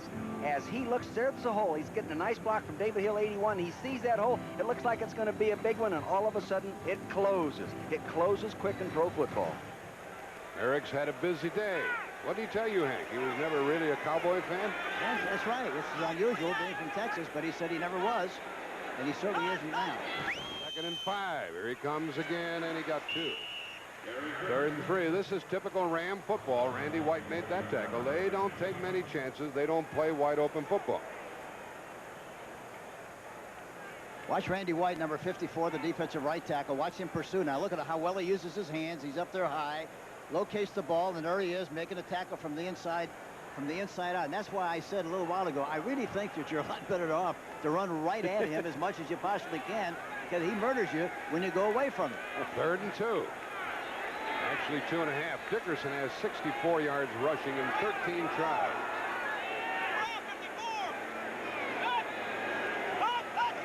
Here he comes again. Oh, is he tough? Is he tough? Jeff, he just ran right over that tackler. Jeff Rohr tackled him. When you run outside, your tight end has to do a good job. Left side of your screen, you're going to see David Hill getting outside, jump out there in the linebacker's face, number 58. He's running him, turns him outside Hegman, then he's back upside. He runs right over Michael Downs. The tight end has to give you that corner if you're going to run successfully outside. You know, the other thing about it, Dick, it's amazing how low he can get when he has to hit somebody, you know, as tall as he is. First down at the 41 of Los Angeles. And a very good defensive play, and Jeffcoat whirled around his blocker, Herb Pankey, and made the hit. The Rams really believe in this running game, and they get a little static from Southern California writers about the running game. But, Hank, you know, this year there were 66 teams in the National Football League that ran the ball 40 times or more, and 64 of those 66 times they won the football game. Well, that's the important thing. John knows it doesn't make any difference. Just win the game. That's all that's important. Just win. What's Al Davis say? Just win, baby. 2nd and 11. Rock throws to David Hill for a couple of yards. 3rd down coming up. 3rd down and 8.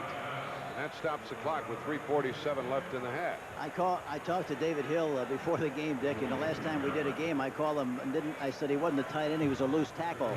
So he challenged me today. He says, "Hey, I understand you call me a loose tackle." And I said, "Well, I meant it in a very complimentary way, of course, you know, being that close to him." And he said, "Well, maybe I'll get a commercial like the refrigerator." I said, "Well, if that's the case, I'll be your agent."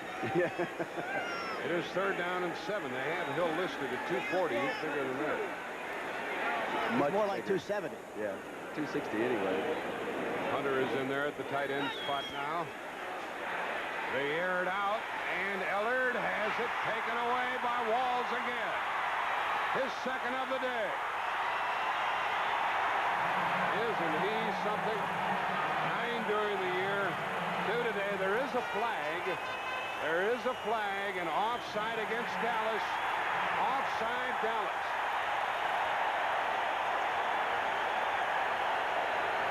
Come on back, boys. I thought they were offside. Offside, number 54, defense, still third down. Ball against You're Randy going to White. see right up here 8 people up on the line of scrimmage, and they're bringing people in here. Too many people for the offensive lineman to block. He lays it off quickly to the outside in a release pattern. He lays it up right now. You'll see Randy White and those people coming in. There's Bates taking a shot at him. Interception. What happened was Downs came up and he gave Randy White a little push. And he shoved him offside, and it's 3rd and 2. They've got to go past midfield for a first down. And he did not. So they either punt or gamble. John Dutton and Dexter Clinkscale made the tackle. Hunter didn't quite clear him out, did he? No, he didn't. And David Hill, the tight end, got a pretty good block on the line back at that time. I was watching that, and I thought when it started, he had him hooked. Yeah, he got the hook on him, but I thought he would make more yardage. But by the time he got there, school was out. The bell rang. Big Ed Jones, though, was working inside out, and he was really playing a wide gap control, and he got out there. Here's the 3rd punt by Hatcher, and Gordon Banks waits for it inside his 15. And the other thing about Hatcher, he never tries to kick the ball out of bounds. You know that, Dick? He tries to get it up in the air. Never, ever will try to kick the ball out of bounds. And he led the league in kicking it out of bounds inside the 20. He can thump it up high. Fair catch called for, 10-yard line by Banks. And really, the ball at the Dallas 10, a 40-yard punt, 2:41 left in the half, 3-0 Rams. Well, the winner of this one goes on to play the winner of that one, the Giants and the Bears. They're going to have to do the NFL today from McCormick Place in Chicago with Deerdorf and Butkus both there. They'll need an auditorium. They'll need a big one. And a reprise of that 63 game at Wrigley Field from the 10 with 2:41 left in the half. What a big hole, huh? And a gain of 4, maybe 5, and Leroy Urban came up and made the hit. There's a Goodyear blimp showing you the pictures from up above. The Goodyear blimp. You know what? Too bad we don't have a little more sunshine here today. The pilot of the blimp is Tom Mattis. That's the Goodyear blimp Columbia. You know, it's a big event when you see that thing floating around Southern California, don't you? Right. It's 2nd and 5 as Dorsett picked up 5. Good faking, middle screen to Dorsett. Well executed, first down. Tackle by Cromwell. And now the 2-minute warning. Actually 1:57 left in the half, and the Cowboys will have a first down when we resume, and they'll be going from their own 21. It is showtime for the NFL today. They're getting ready for halftime with Brent Musburger and all of his troops. Tom Brookshire, Joe Montana have joined him. And live from Chicago, one of the good players who's going to be on display tomorrow when the Giants and the Bears play, Mike Singletary. Good luck to you in the game tomorrow, Mike. They're busy down here on the field, and so don't go away at halftime. You know what a great spot to live, Southern California. You can watch a playoff game today, go to the L.A. Coliseum tomorrow, and watch the Raiders play. You know, if you're a fan, that's a heck of an advantage. Well, it's great to be in Gary, Indiana, too, Dick. What's great about it? They can see the Bears play. Oh, that's right. You bet. Dallas on first down during the season did very well. Today they've been pretty well stymied. A little more than 3 yards. That Danny White's had a tough year, as we mentioned, physically. A bad left shoulder. There's Reggie Doss. Looks mean, doesn't he? Richards is playing on the offensive line. Broderick Thompson on the offensive line. First down pass. Renfro. And it is an interception, a fumble, a Ram recovery, and the Rams had the ball. It was picked off by Gary Green. He fumbled it. It was picked up by Vince Newsom. Watch it going down the field, and Wilshire got a great hit on the quarterback. Look at the ball's thrown a little bit short. Great anticipation by Gary Green. Good leap maintains concentration. It's almost lost, but he catches it on a rebound, comes back down with it, starts upfield. He loses the ball, and there it is. Follow the bouncing ball. Newsom picks it up. Only the man that fumbles the ball on the team that intercepted in the last 2 minutes can pick it up and run. We go back to the spot of the fumble. First down. Okay, in the last 2 minutes of the half or of the game, only the man who fumbled the ball can pick it up and advance it, so they go back to the spot of the fumble at the Rams 43. You can see the wide receiver coming right down here, and then they're working in the deep middle. As he does it, now you see the defense was actually rotating away from him, working to the right. It's thrown up there. The defender, Gary Green, goes high for the football, and you can see why he's played in the Pro Bowl. First down pass by Brock. And a good reception by Redden, a big hit, and a first down. Jeff Rohr and Everson Walls made the tackle. But who says these officials aren't on top of the situation? They call that 2-minute rule with regard to advancing the fumble. And how about the people that criticized Dieter Brock for throwing the ball sidearms? At that time, he threw it right around the defensive guy. You see it? Really got out there in great shape. There's Gary Green. Redden went to the Dallas 42. First down. Here's the up back, and Redden running with it. The ball, that was going to be an option play. That was going to be an option. He was looking to pitch the ball to Dickerson, and Redden kept the ball and gained 6.5 yards. You're going to see the fullback right here take the ball, step to this, coming right in here, and he is actually going to pitch the ball if the defense forces him to at that time. Now watch the quarterback reach back, gives it to him. Now see, he's got the ball out there getting ready to pitch. He didn't have to. He's an option quarterback. Hegman made the tackle. There's a timeout called. We have 58 seconds left in the half. The option play, the fullback gets the ball deep as he can and heads right here. The linebacker takes him. He pitches it right here. If not, he runs up inside. He ran up inside. So he may be tossing the ball to Dickerson. We'll watch that. Well, next time they won't let him run up inside. He'll have to pitch it. You watch. Second down and 3. Oh, right through the arms of the receiver, Henry Ellard. And the crowd groans. Hank, they moved the pocket like he suggested in the pregame talk. You know, he moved the pocket away to get outside that big, tall rush. And I think what happened, Henry Ellard, you know, didn't get his head around fast enough. Dick didn't locate the ball out in front far enough, and that's why he wasn't ready for it and missed the catch that time that he normally catches very easily. Right, plus that Brock really zings that football. He has an extremely strong arm. Brock is 5 out of 12, 54 yards, 1 interception. 3rd and 3. Ellard in motion. Fumble. And the Rams, Dickerson got it, and it's 4th down. Mishandled the snap from center, and Brock pulled away a little too quickly as far as Tony Slayton is concerned. And I'm surprised the Cowboys are not calling timeout. That last timeout was charged to the Rams. Both teams. Well, now it's stopped by the Rams. It's their 4th down. Too long for a field goal. But they could gamble here. It's going to be 4th down and 7 coming up. They could air it out, and even an interception wouldn't hurt them too much, Hank. Yeah, the Rams have 1 timeout left, and Dallas has 3. Well, maybe the Rams take a safety here. Give us a 3-2 game. Wouldn't that be nice? For who? Tomorrow, those New York Giants are in Chicago, and they'll play the Bears. The NFL today at 12 Eastern Time. They'll kick it off at 12:30 Eastern Time. What do you think about that one, Hank? I think it's going to be a terrific game. I think most people around the country in football feel the same way. The Giants are on a roll.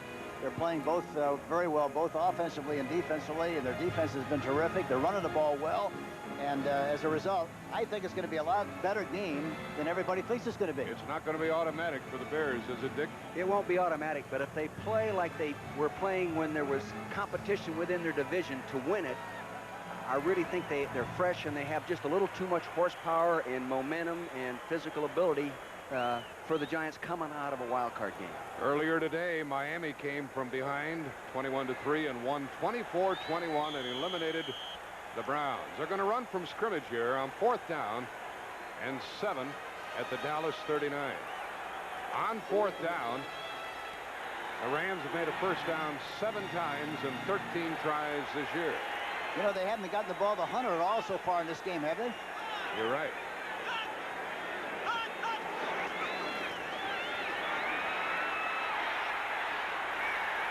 He overthrew Ellard. Ellard was being trailed by Downs, and the ball goes over to the Cowboys with 30 seconds left. Randy White was coming after Brock. Watch the pressure now. He's back in the pocket, looking to throw the ball downfield. Too Tall Jones is out of the play, but look at inside. White coming from the backside gives him a shot. Knocks him down right about the time he's getting ready to throw the ball. And, of course, he rifled it downfield to make sure it wasn't intercepted. People who play against Randy White say the amazing thing about him is that on every play, he is 100%. He has intensity throughout the entire contest. He never lets up. And I should add that, you know, it didn't make any difference had they intercepted it. They probably wouldn't have intercepted anything and let it drop and then take the ball where it is. From the 39 and out of the shotgun, Cowboys have 3 timeouts. That ball was tipped away from Renfro. Boy, they've nullified Hill and Renfro, haven't they? There's a flag down. Is that a flag? No. White is slow in getting up. Here comes Gary Jeter coming around from the backside and gives him the heat. Jeter's had a good, real good game pressuring the quarterback. He has great speed to the outside. They tried to double up, actually hurt the offensive tackles block, and he really puts him down on his head and shoulder. They show a replay of it here. Howard Richards was trying to keep him out and couldn't do it, and then Dorsett took a pass at him. You know, in coaching against Landry like I have so many years, I would have never done what John did. I'd have punted the darn ball because they're very good in these situations, and they're not far away from a field goal. No, 24 seconds left, and they still have 3 timeouts. 4-man rush, 2nd and 10. Screen pass. This is going to get some yards. And Dorsett is short of a first down. And we have 17 seconds left in the half as the Cowboys call timeout. Mike Wiltshire was there along with Jim Collins. Good call. Jeter working upfield all the time, giving him pressure. They're going to screen under him on that side.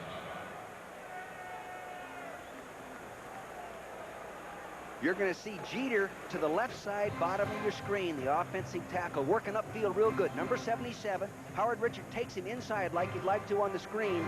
Now they get him upfield and they throw the screen outside him. Nice wall formed out in front of him. Can't make the one-man Mike Wiltshire miss, and the offensive lineman out in front of him didn't get him down. Here's Gary Jeter. At halftime today, Brent Musburger and his crew are here, and they'll be down on the field. And they'll talk a little bit about the game played previously today, with Miami eliminating Cleveland 24-21. Tom Brookshire and Joe Montana are there with him, with Jimmy the Greek, Herb Cross, and live from Chicago, Mike Singletary, a big part of the Bears team. Boy, when you study the Bears from a computer standpoint and evaluate them, it's amazing how they dominate statistically the National Football League defensively. And offensively, they're up and they're pretty good too. Yards per pass completion and they're up there pretty good. The important stats, running the football. Danny White is 7 out of 13. 3rd and 3. He's had a bad left shoulder, a concussion, an ankle injury, a rib injury. Took a shot on the last play. 3-man rush. Pass is tipped again. Throwing into that zone, and with the hands up, Mel Owens. 12 seconds left. 4th down, Dallas. It's amazing how quickly those linebackers respond and react to the ball once it's on its way. It's unbelievable. Oh, they do as good a job or better job than any team that I've seen this year. Their whole linebacker core, Hank, is very active. They've made 51% of the tackles this year. Take a look at this from the end zone. Now, you'll see the linebacker right in the middle of your, right to the right of your screen, excuse me. Number 58, Mel Owens. Now, see the quarterback looking to the right. He throws it down in the seam. Now, Owens goes way up. Look at him get. He really got up there. Nice job, Mel Owens. He's a fine linebacker. I've watched him play many times this year. I really thought he could be in a Pro Bowl. Well, this is 4th down, and they throw it inside the 50 to Tony Hill to the 49, and now we have 9 seconds left. They're thinking of terms of getting Septien set up. At the moment, they're out of his range. His longest field goal this year, 53 yards. That's the longest in his career, too, Jack. And Wiltshire forced Hill out of bounds. But if they can pick up another 15 or so, they'll give him a crack at it. Going to Tony. 9 seconds left in the half. 3-0 Rams on a first quarter field goal. Good figure to do this kind of game. Out. And Dorsett went out of bounds at the 45 with 4 seconds left. Well, that would make it a 62-yard try, so not yet. They don't have enough time to throw the ball downfield, you know, because Where's if they Dempsey? do, Where's they'll Dempsey run out when of you time. need him, right? Where's Dempsey when you need him? With 4 seconds left, why, White will try to throw it over the center field fence down here and hope that somebody catches it. Yeah, he'll get 3 receivers on one side and give it the old Andy overshot and hope for some kind of a big play, a pass interference or a deflected ball or something. Try to make something happen right before the half. Carl Poe checks in, P-O-W-E. The rookie out of Arizona State. He caught 7 against the 49ers. And now, timeout is called by the Cowboys. Might as well. They expend their last timeout. No, they don't. They have 1 left. You were talking about Septien's range. You know that he is the NFL's leading playoff field goal kicker in the history of the playoffs, having made 18 to 21 field goals, but he's never kicked 160-something yards. I'll tell you that. And the score here, 3-0 on the 33-yard field goal by Mike Lansford in the first quarter. Over there on the Dallas sideline is one of their assistants, Gene Stallings, who evidently has a shot at the Cardinal head coaching job. What do you guys think of this game? Nothing surprising. There's Stallings, who's got a chance of being the Cardinal head coach in the future. You know, I'm a little surprised, I really am, that the Dallas Cowboys haven't done a better job of moving the football than they have in this first half. Talking to them yesterday and talking to Tom Landry and everybody, they seemed so confident, didn't they, Dick? And, you know, just had the feeling that what they did and what they anticipated doing and all the things they talked about, they just haven't been able to get it done.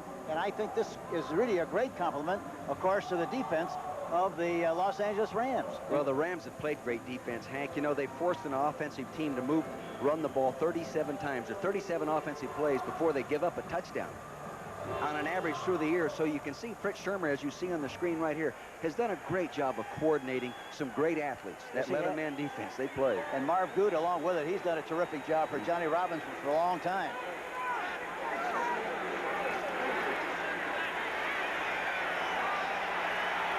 Tony Hill has it intercepted. Irvin, no more time. The half is over on that exciting play. And it's 3-0 Los Angeles. Posderick made the tackle. 55-yard return, but he had to go all the way because time had expired. And Gary Jeter really got a great block. Well, the Rams wouldn't mind winning this game 3-0. 55-yard return on the interception.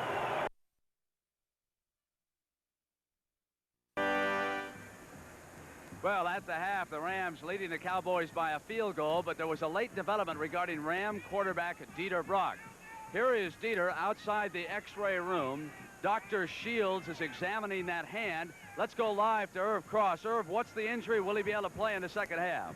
Well, Brent, you know what that injury is that Dieter sustained a torn tendon in his left finger right at the first digit there, and he got it on a quarterback on a snap from the center. The doctor isn't sure if he's going to come back yet in the second half or not. That shot, that picture you saw, they're waiting for the results for the X-ray to come back. He hadn't seen the X-ray yet, but through his preliminary examination, he said it was a torn tendon in his left hand on the ring finger, the most extreme digit. He may or may not come back. We'll have to wait and see. Brent? All right, Irv, we'll update that story. And, of course, with us here at the half, Tom Brookshire and Joe Montana.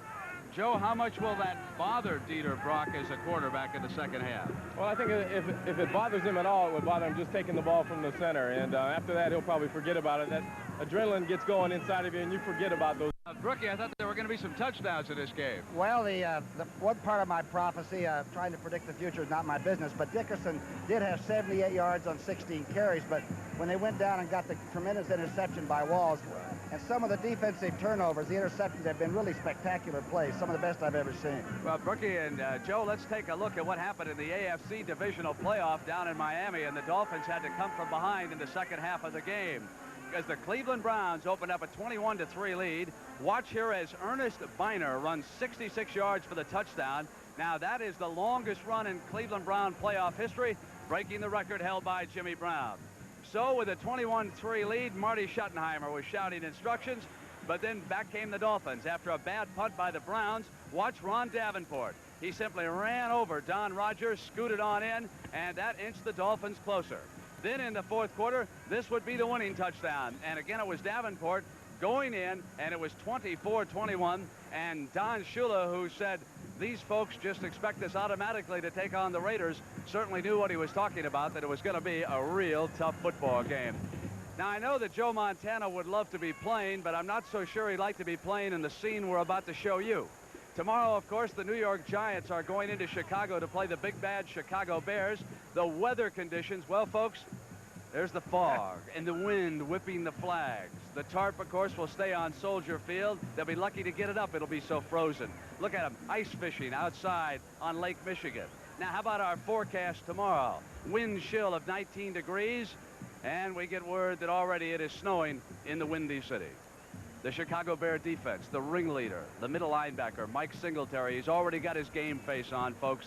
He's standing by live right now. Mike, you know, there are some members of the Giants who are accusing the Bears of being openly arrogant going into this game. They say you are cocky and too overconfident. How do you feel about that assessment by the Giants? Well, really, I don't think that that's a true statement. I think any time you're getting ready to play football, the biggest thing that you have to be concerned with is just getting out there and doing what you have to do. I think when you're trying to compare comments, I think both teams have said something in that nature. Mike, I want to show you a scene from Joe Morris's latest triumph over the San Francisco 49ers, and you know as well as anybody that you got to stop the great running backs. How about Morris? How do you evaluate him this year? Who would you compare him to for me? Well, it's really hard to compare him to anybody. He has his own running style, and he's just a great running back, and it's going to be tough. I think what we're going to have to do is make sure that we don't miss any tackles at all, because one missed tackle and he's gone. Mike, I want to bring up the incident involving Wilber Marshall, your cohort at linebacker. This was from the last regular season game. Early in the contest, Joe Ferguson of the Lions trying to get away from William Perry and friends, and Marshall has got him lined up. Now, there was no penalty assessed on this play. The officials didn't think there was anything flagrant, but the league has fined him $2,000. How do you feel about first the fine, Mike? Do you agree with that? No, I don't agree with it, because I think that what happened in the game was just football. I think any linebacker that had the opportunity to get up there and get a good hit like that would have taken it. I don't care who it is. Now, Mike, there was a second letter written by the league which has accused the Chicago Bears of having a bounty on people like Joe Ferguson. You guys have bounties on quarterbacks and running backs? No, I tell you, after one game that we played this year, one of the quarterbacks got hurt that we were playing against. And, you know, I guess after the game, one of the players said, I'm going to take you to dinner for doing that. And one of the players said that he was going to be taken to dinner for doing something like that. But I think it's ridiculous that anyone would pick that up and say that we have bounties out for attacking quarterbacks and putting them out of games. We just play football, and we play clean football, and we play the game the way it's supposed to be played. All right, Mike, we look forward to seeing some of that clean football tomorrow in Soldier Field. We take no prisoners, folks, between the Giants and the Bears. Thanks, Mike, very much, and good luck tomorrow. Thank you. And we will continue live from Anaheim. So it's 3-0 here at the half. The Rams leading by a field goal. The big story, the physical condition of Ram quarterback Dieter Brock. Irv Cross, you've got the report from the doctor. Will he play in the second half? Well, the answer, Brent, is he will play. Dr. Shields just told us a couple of minutes ago that he will play in the second half. He tore the extensor tendon on his left ring finger. The good thing about that, of course, is that he throws with his right hand. Brent. All right, Irv, thank you. The officials coming back on the field. And, Joe, what about the Cowboys? How can they loosen things up? Well, I think the thing that they want to try to do this half is that get back their normal two outside corners. They're trying to get the ball down the middle and having a lot of problems throwing over the linebackers. The ball's being tipped a few times, and they need to try and get the ball to Tony Hill and them running some deep, 20, 25 yards, pushing that corner and getting them off of them and getting away from that underneath coverage. Yeah, Brookie, how about the Cowboys and Landry? Well, Landry's been 35 playoff games, so he's got experience, obviously. I think they may move Dorsett to an outside receiving spot or flank him a little bit and try to throw the ball to him as an outside receiver, which we haven't seen before. Well, I'll tell you what, that first half was all we expected and less.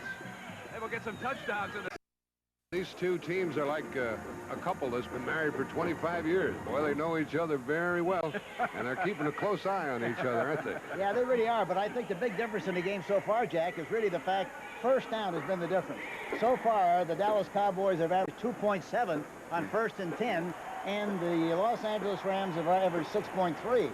And so I think the Dallas Cowboys have to do a much, much better job on first down to get back in this football game. Of course, they're only a half a play of being back in it, so it's really a taffy pull so far, but it's a good game. Dick, this is the kind of game the Rams wanted, right? The Rams wanted it. They want it this way all the way into the fourth quarter because they think they got the horses. They can overpower it in the fourth quarter and get the big play it takes. I think Dallas is playing it the right way, but I think you'll see them a little more play action in the second half. As Dick said, a lot of shadow boxing, but there'll be some right-hand leads before long. It's 3-0 here at the half on a Lansford field goal in favor of the Rams. Back on the field, and it was a 33-yard field goal by Mike Lansford, which finds the Rams on top 3-0. The winner of this one will play the winner of the Giants and Bears, and they'll play tomorrow in Chicago. You'll see that game on CBS. We'll have the second half kickoff here very shortly.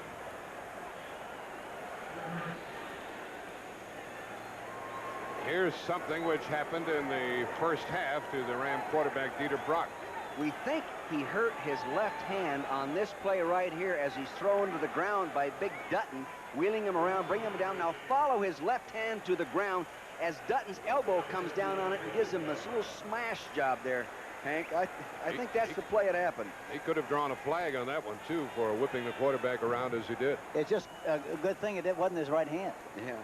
It's on his left hand. Here we're going to start the second half.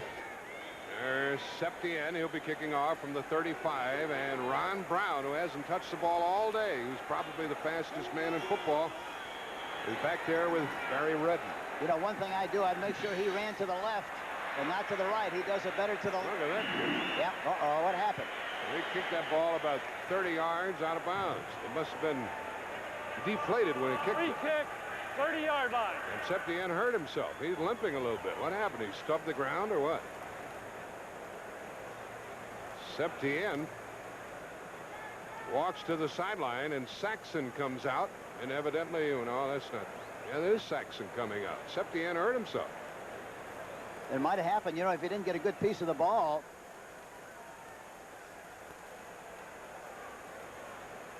Usually when they do that, it's a groin pull that catches them. Yeah, it looked like he might have pulled a hamstring on a kick. Yeah. He hurt himself during the pregame warm-up, the pre-half warm-up, and Mike Saxon is going to kick it off from the 30. So Ron Brown should get a good crack at this one. Boy, and not only that, if we get around to a field goal kicking game at the end of this one, the Cowboys are going to be in trouble.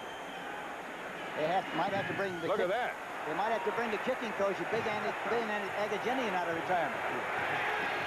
And the return is out to the 45. So the Rams get a lift from there as Charles White returned that ball out to the 45-yard line. There's a happening, and there's Bill Bates, who is in on the tackle. There's White, who returned the ball.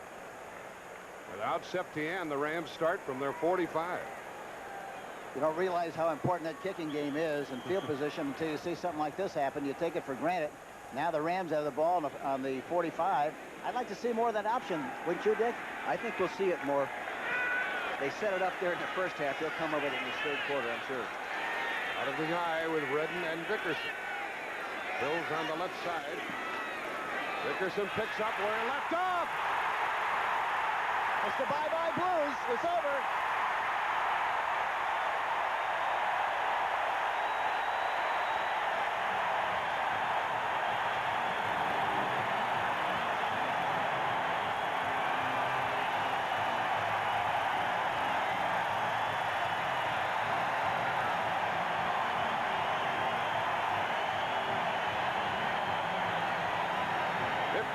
Yards, and now 133 yards for Dickerson on 17 carries. You're going to see the fullback here will block to the left. Dickerson will roll it, and he'll cut right back up over the middle, getting a nice block from Slate in the offensive center. See him now. He gets him rolling there. Now watch him cut back. Lockhart vacated a little too soon, and you're not going to catch this guy from behind. Kent No Hill matter how picked up. fast you are, you're not going to catch this guy from behind. Kent Hill picked up Randy White. Here's the extra point try by Lansford. He missed one this year.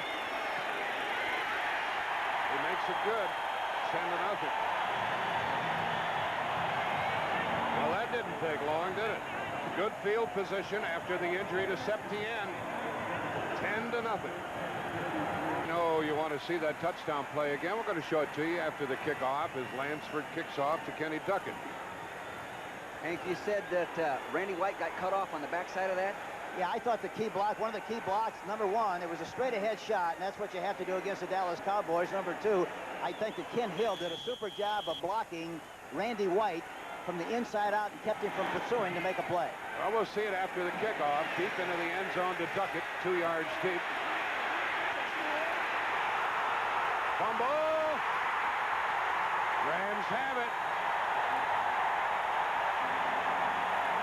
Newsome recovered the fumble.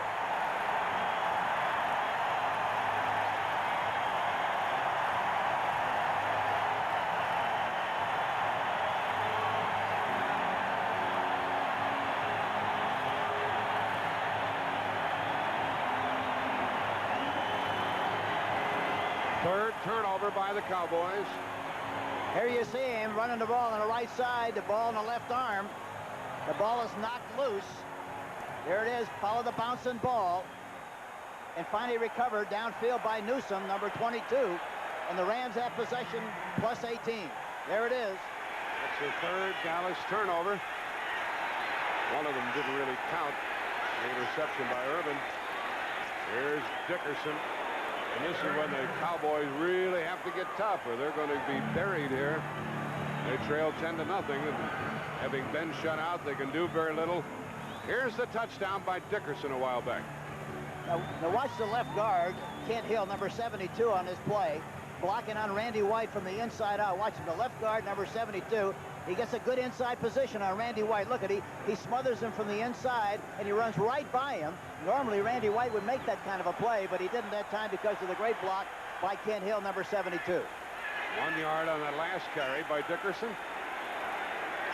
Two tight ends. Going for 6. Out of bounds. Out of bounds to Duckworth. That's reminiscent of that game against the Giants when he caught the ball and was ruled out of bounds, but he was out there, no argument. The ball should have been thrown just a little bit sooner that time. Had he thrown it a little bit quicker, it'd have been in business. He'd have made the touchdown, would have been in bounds. Waited a little bit too long. Take a look at as the ball comes down. You'll see he's reaching up there nice at the highest point. Right foot down, left foot over stride, out of bounds. They show a replay of it here, and it's clear that the left foot went out of bounds, but the fans still won't buy it. It's 3rd and 9. Look where Dickerson is. Well, where's he going to line up?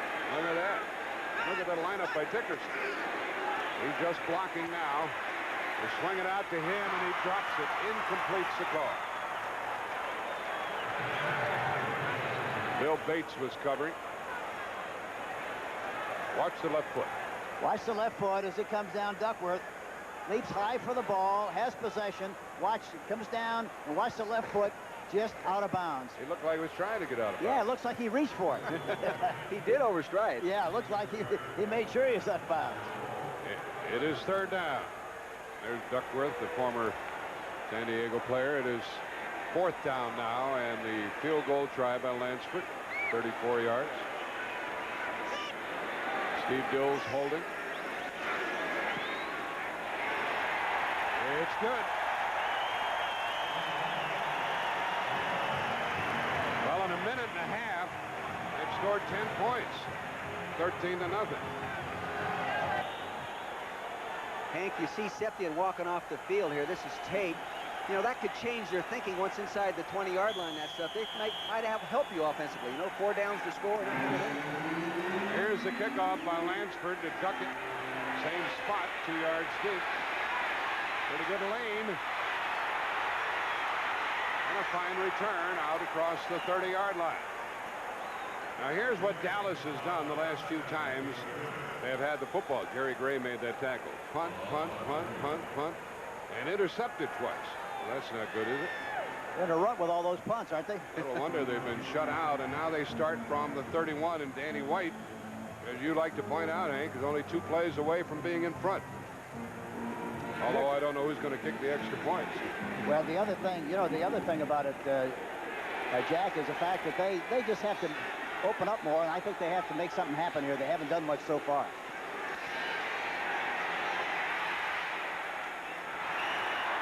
Incomplete to Cosby. His feet went out from under him. Mel Owens was covering. There's Septien. He's back walking on the sideline. He pulled that hamstring during the warm-up prior to the second-half kickoff. Hank, what would you do in that case if you lost your field goal kicker? Would it change your thinking offensively drastically? Instead of thinking 3 downs and a field goal, if we can't get it, would you dictate your play selection? Yeah, I think definitely, but I don't, I'd have to know more about Mike Lansford. I don't know. I'm not Lansford, but Mike Saxon. I don't think he kick at all. I don't know what kind of a kicker he is, but definitely you'd have to be concerned about getting the ball in the end zone and hoping that you could somehow, some way get the extra point. Nice catch by Newsom. Short of a first down, 3rd down coming up. Newsom had to reach behind. Cromwell tackled him.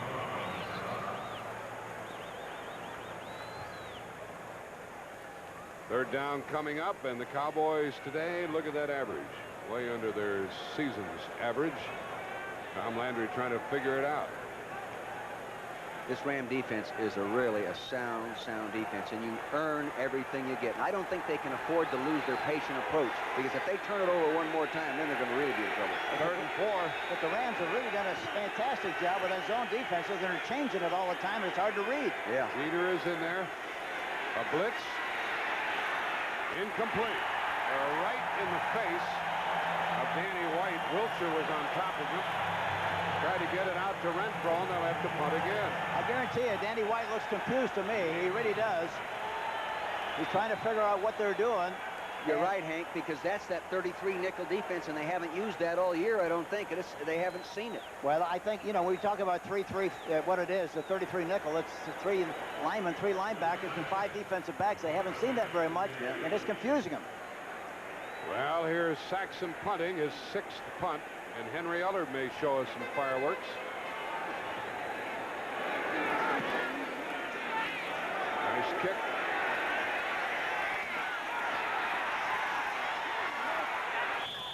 Ellard couldn't go down the sideline as he wanted to, and James Jones made the tackle.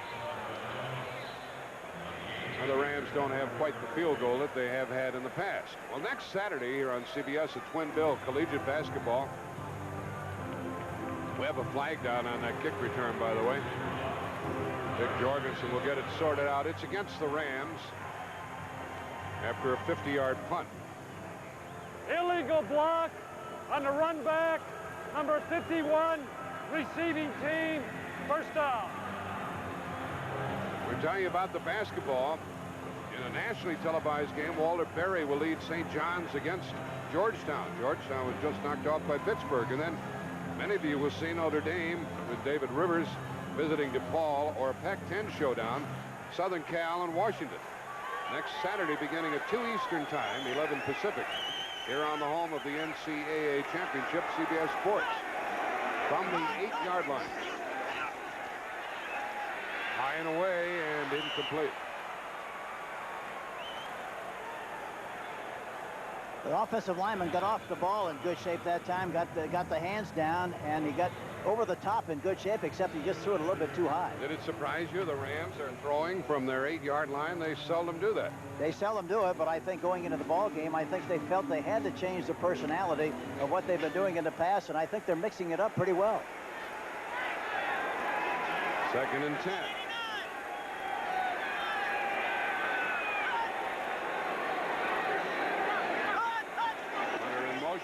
Delay to Dickerson.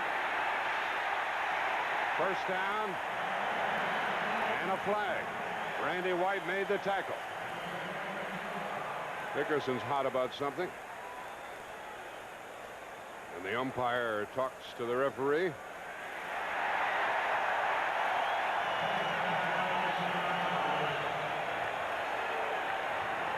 Five-yard face mask foul, number 54. Defense. It was already a first down, and they tack on 5 yards. see Dickerson sitting back to the left of your screen. Pass sets, shows draw, gets the ball deep. Now look at that nice hole. Really a good opening. There he goes. He's got the ball tucked away nicely in his right hand. Then Randy White reaches up with his left hand, hooks the face mask, penalty. Dickerson has run for 146 yards. You never know when he gets a hold of the ball or when Dorsett gets a hold of the ball. Look at the room they got on the left side, too. One-on-one. Oh, now they've changed the defense with a man in motion. Ball's out to the 34-yard line. You know, talking about Dick made the tackle. Talking about Dickerson, asked him, we talked to him yesterday and asked him how many times he would like to carry the ball in a ball game. He's been averaging about 18 or 19 coming into this game. He said, I'd like to carry it at least 30 times. I said, when do you start getting cranked up and warmed up? He said, oh, about after 15 carries. Interesting to listen to those running backs talk about how long it takes them to get warmed up. Second down and 2. 11 minutes left in the third quarter. And there's Clinkscale to dive right on top of Dickerson and bring about third down. Jeff Rohr was also there. You know, as close as the safety people are up there at times, you've got to be able to throw over the top. You got one-on-one situations. They still haven't hit Brown, who is Mr. Lightning on the outside, and I'm surprised they haven't thrown it past 100 yet either, Dick. He might as well run a 12 flat 100 meter rather than a 10 flat. You're right. And when we talked to the Cowboys, they were really frightened of Tony Hunter. Duman is into the game for the Rams on 3rd and 1. He's the up back. I'm surprised they didn't see him throw the ball. Nope. First down on the drive by Dickerson. Jeffcoat tackled him. This is Ram football, Hank. Jack, this is what they like to do. Many times the Southern California fans don't like it. It's not glamorous enough, you know, it's not exciting enough, but it's very productive. Yeah, what John Robinson said, even his wife wants him to throw the ball more. Yeah, that's right. He says, yeah, everybody's on me about throwing the ball. Tom Landry was very cordial yesterday and very unconcerned, seemingly, wasn't he? Yeah. I thought Harry Redden is the running back now as Dickerson is out, and they fake the draw to him, and the first down pass wide open and overthrown. Overthrew Eller. They just don't like Dieter Brock here in Los Angeles, in Anaheim. They just don't like him, and he set a Ram record for completion percentage. You know what happened on the play? Tony Hunter broke free right down to between the hash mark and the numbers, and he started to throw to him, and then all of a sudden he changed his mind and saw the outside receiver wide open, made a hasty decision, and just threw the ball over the top. Almost after he started to throw it to the tight end, he changed. Changed it right in the middle of the stroke. Yeah. 9:36 left in the third quarter. 13-0 in favor of the Rams. Dickerson and Redden in the backfield.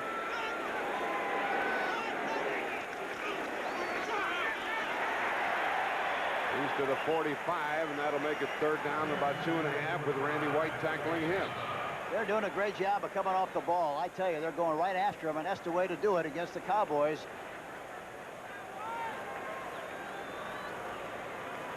Watch the offensive line. Look at Hanna. Look at Slater. Look at the good hole straight ahead. Barry Redden leading through the hole, making a block upfield, but they're getting off the ball and making things happen, that offensive line. 3rd and 3. Brock is 0 for 4 in the second half. He's 1 for 5, but they'll have to punt. Dickerson caught it, and Mike Hegman was right on top of him. You know, that kind of a ball, you have to throw it out in front of the back, about a yard and a half out in front, so he can catch it in full stride and not have to make any kind of adjustment to make the catch. That time he had to come back for the ball just a little bit, turn his body, and then to readjust again and get upfield is very difficult. He's 6 out of 22, Brock is. Brock is more hesitant in throwing the ball downfield today than I've seen him in the other 5 ball games that I've done. I think this is the first really postseason game, playoff game, and he's a little tight out there. Hatcher kicking to Banks. It's a mile high. Better fair catch it, kid. Ed Brady was downfield. The ball was up in the air for 4.9 seconds and well covered by Brady and others. So the Cowboys are inside their 20 and trailing 13-0, 42-yard punt. 8:05 left in the third quarter, 13-0 Rams, and their special teams have been great all year. Ed Brady, the fine center, is actually not an offensive center. He is a linebacker. Therefore, when he covers like a defensive linebacker. And watch him front the punt return specialist right here, Mr. Gordon Banks. Gordon moves over, gets in position to take the ball, and you're going to see appearing on the screen, fronting the ball, is Ed Brady, number 90, doing an excellent job. Dallas at their 18-yard line for the Cowboys with Dorsett.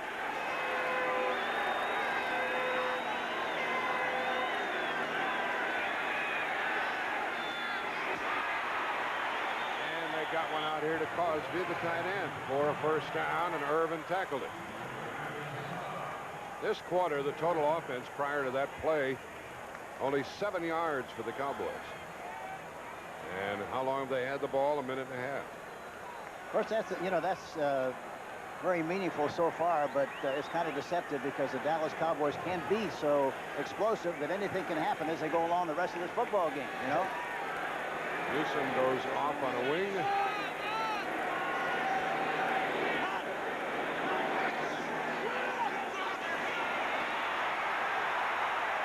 Got about 9 yards that time.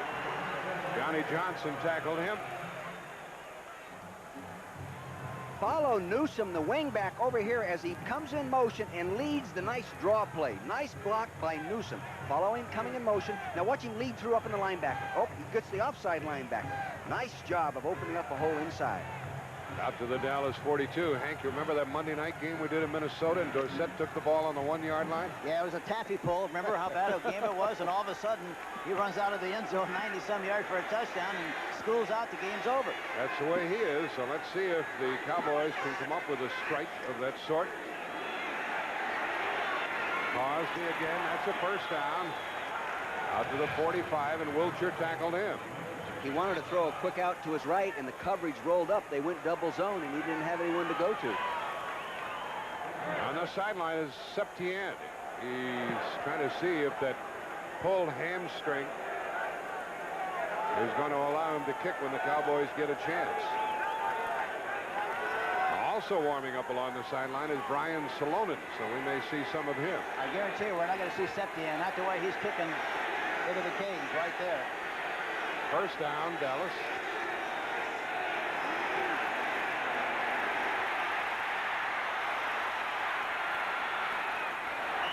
Well, he could have run for, early on, he could have run for about 10 yards, then for about 5 yards, and he threw it away. It looked like the ball slipped out of his hand. It looked like he was trying to dump the ball off, and it flew off like one of those balloons. As the balloons, the air goes out of the balloon. It flew right over the top. He wanted to throw a quick screen to the left, and the Rams did a super job of defensing it. Had no place to go. Then he had to work off to his right and get into the scramble situation. You know, one thing is very obvious, too, that the Rams are not putting nearly as much pressure on the quarterback as they did early in the game. You have to be careful now because they're 13 points ahead. They can't have any kind of a letdown and think it's going to be easy that they got the game won. They got to keep putting pressure on White. I just had that same impression. White is 12 out of 23, 2 intercepted. 6 defensive backs on second down. Sliding catch by Tony Hill. Or to Newsom, number 30, and Gary Green was the tackler on the play, but that's not enough for a first down. 3rd and 5. You know, I believe it may appear that they're rushing a little with less intensity, but it might be they're just coming with 3-man rushers right now, Hank, playing a little more conservative and not rolling the 4th rusher or another linebacker into the rush, you know? Yeah, I know, but I still don't. It doesn't look like watching them come off the ball, Dick. Doesn't look like they come off with the same tenacity they were earlier. They were 3-man front. And a 4-man rush. And a first down throw. Tony Dorsett caught it. Now this is typical Cowboy football, isn't it, Hank? Chunk here and a chunk there. Watch the rush now. Watch Gary Jeter, number 77. He's going to the outside. And you got number 50, Jim Collins, coming up the middle. But in spite of that, he's still got plenty of time to step up into the pocket, throw the ball to Tony Dorsett. But they've got to put more pressure on him. I tell you, he's patient. And if he's got that much time to throw the ball, he's going to find somebody open. 4.5 left in the third quarter. Dorsett. Boy, if he hadn't slipped, he'd have picked up some yards. He was going to dip outside, and there was a little bit of running room. Irvin covered it. And there's Gary Hogeboom, the backup quarterback, with the signals sent in from the sideline. He'd be great in the Navy, wouldn't he? I think he just hurt his arm sending in a call. Yeah, what's the matter? He's had that bad shoulder from a previous game. 2nd and 8.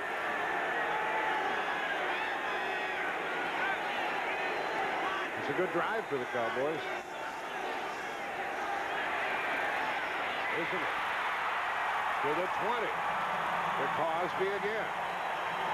Johnson tackled him. I get the same impression you do, Hank. Everything looks slow motion down there now. Yeah, they've kind of gone to sleep.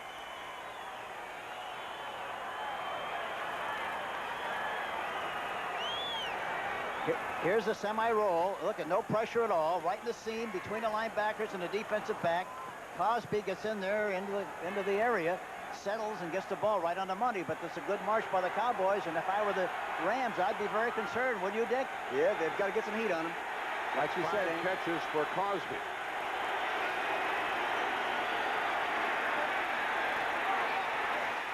And at the last moment, it was batted away. Leroy Irvin knocked it down as they tried to get it out to Gordon Banks.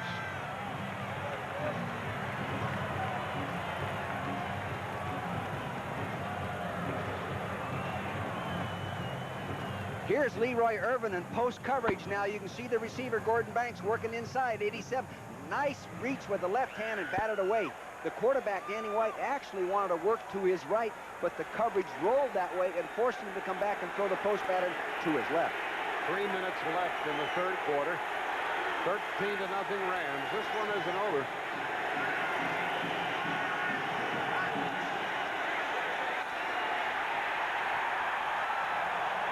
Third and long coming up. Wilcher, the linebacker, jammed it up along with others, and there's Landry. There's Wilcher. He's had a great year. And Dorsett is shaken up as he goes out. He'll be back. He's tough. It looks like the area of the wrist that's bothering him. You know, he's a tough kid. We're talking to him the other day, Dick, remember? And we asked about the tackle against the 49ers. Oh, when we saw the nose guard Carter flip him on his back. Yeah, Carter hit her, and he said, when he hit me, my whole left side went numb. He said, but I didn't want him to know I was hurt. James Jones is in there. There's a flag and a sack.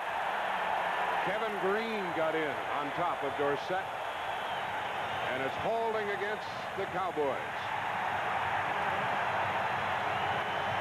And now they don't have a field goal kicker. There's Salonen, who he could come in and try the kick. Holding number 70, offense, decline. It's fourth down. Fourth down. So Brian Salonen out of Montana. He was a field goal kicker there. And he's going to try one of modest proportions with 2:10 left in the third quarter. White has been sacked for the third time now. Gary Hogeboom will hold the ball, and of course he could throw it if they want to try a trick play. It will be a 41-yard try. They're confused. Now a timeout is called by the Cowboys.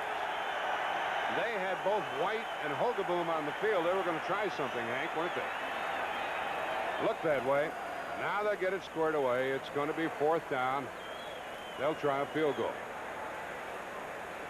Because they called a timeout, Danny White, who had left the game, can come back in, and he's back in there on fourth down. Fourth down and 13. 1:51 left in the third quarter. They have Howard Richards playing up front, along with Broderick Crawford, Tom Rafferty, Glenn Titensor, and Jim Cooper.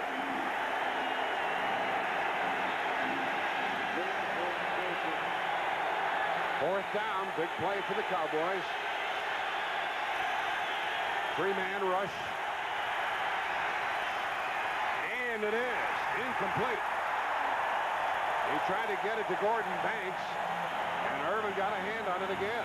You know, Jack, after the ball dropped, right about the time the ball was thrown, there was about 6 people in the area of the receiver. It was amazing how quickly the Rams got back to that spot. You see that, Dick? Yeah, they did. They can flow to the ball, and they watch the quarterback in those zones. They study his eyes, watch his action, and as he goes to throw, they get the jump.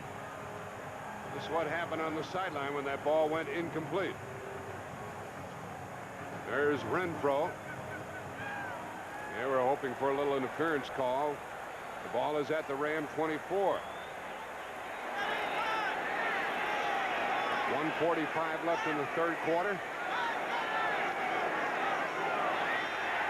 They're not going to shut the Cowboys out, are they, all day long? Well, if they keep playing like they are now, they're going to shut them out. But I tell you, they're still doing a great job. They're staying with a plan.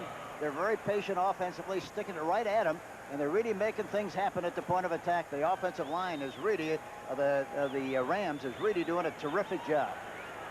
Danny White is 15 out of 28, 103 yards, 2 intercepted. And again, the big thing is they're doing a terrific job on 1st and 10. They just got 6.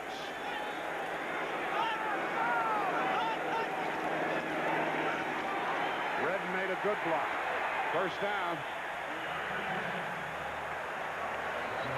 Ed Jones, the tackler, and Michael Downs.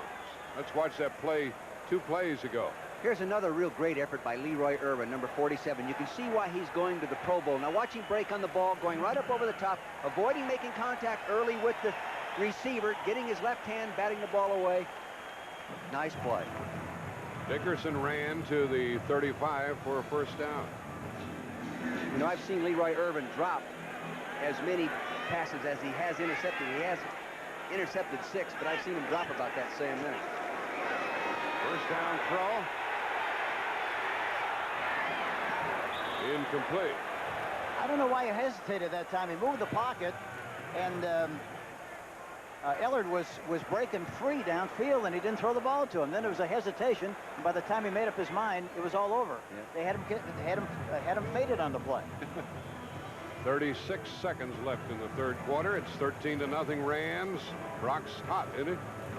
You know, with this lead, Hank, I don't think we'll probably see him run that option now. Why take a chance in running a pitch play type thing like that that's new in the offense? Ellard is to the right. Brown is to the left. Now Duckworth's in there now, and he's to the left side. Incomplete. He spun Ellard around, and it's 3rd and 10, covering with Everson Walls. I like what he's doing, though. I think anytime you have a chance for, you know, with bump and run and 1-for-1 coverage, and you can spot it soon enough, you got to try to get up on top. They're just having a hard time getting the ball up to the receiver like they should, but at least they're making something happen, trying to make something happen up on top. Brock is 6 out of 20. He's having a bad day. And the Rams are having a good day. 3rd and 10.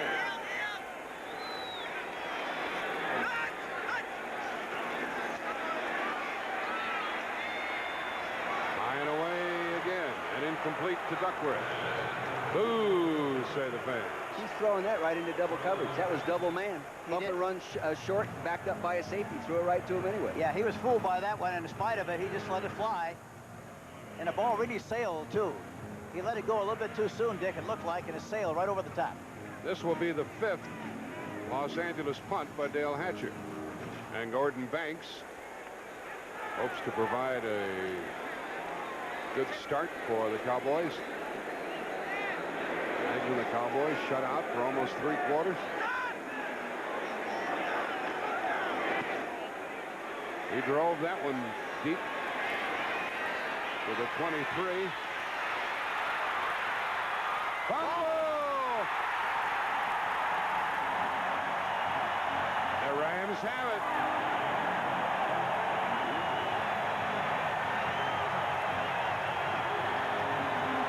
Tony Hunter got it, number 87. Newsom, Vince Newsom made the hit. All right, here we go. Look at Newsom. Look at all the traffic. There he is. He fights away from it. Really a great effort on the part of Newsom. Look at this. And he makes the tackle, strips the ball loose, and there we see it recovered. It was touched initially by Gray and recovered by Tony Hunter. You know, the Rams have had two turnovers, the Cowboys 2 turnovers in the kicking game, and both by people that just recently joined the team. That's their 4th turnover of the day. 2 interceptions, 2 fumbles. There goes Dickerson. Good block by Redden. And he got about 5 yards. And that's the last play of the 3rd quarter. The Rams have the ball and they have the lead. There's Banks, who just fumbled. That's the end of the 3rd quarter. With the score, 13-0, the Rams over the Cowboys. We pause for a word from your local station. 2nd down and 4. The Dallas 45. Dickerson again. 1st down. He got to the 40-yard line. Let's watch that last fumble a while ago by Gordon Banks. Watch Newsom again, number 22. You talk about getting caught in a revolving door. Look at all the people around it. Watch Wilshire come in on number 54. He scrapes it loose. There it bounces on the turf. But Wilshire was definitely involved in that play, too, along with Vince Newsom, number 22. 1st down for the Rams.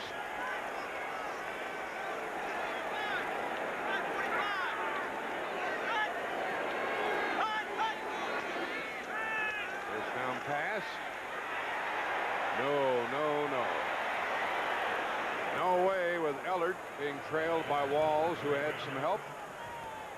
Boy, his passing figures are terrible today. They aren't very good, but you know, Jack, you talk about the Rams coming in here, Hank and Jack, with the one-back attack. I think they've actually been in a two-back attack more today with a fullback than they have been in the one-back attack. Yeah, they have a lot of that. And, you know, here's a great tackle, offensive tackle. Jackie Slater, number 78, played his collegiate football at Jackson State. And the running back at Jackson State at that time was Walter Payton. And now he's playing with another great running back, Eric Dickerson. I asked about making a comparison of the two, and I'll tell you about that in a minute. And you folks will watch Payton tomorrow on CBS when the Giants play at Chicago. Uh-oh. Yep.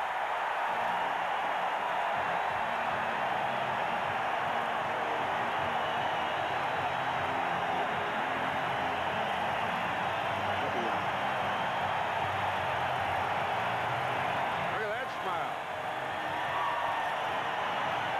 Look at that smile.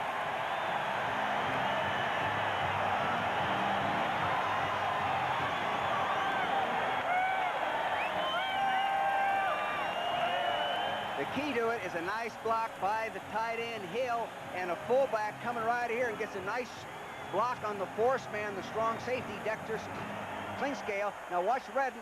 Boom, he gets a nice kick out right there. He's got a good block there by Slater. He's up inside. The good power right there. He runs through people, puts it down in the end zone. Extra point try by Lansford, trying to make it 20-0. We're in the 4th quarter with 14 minutes to play. It's good.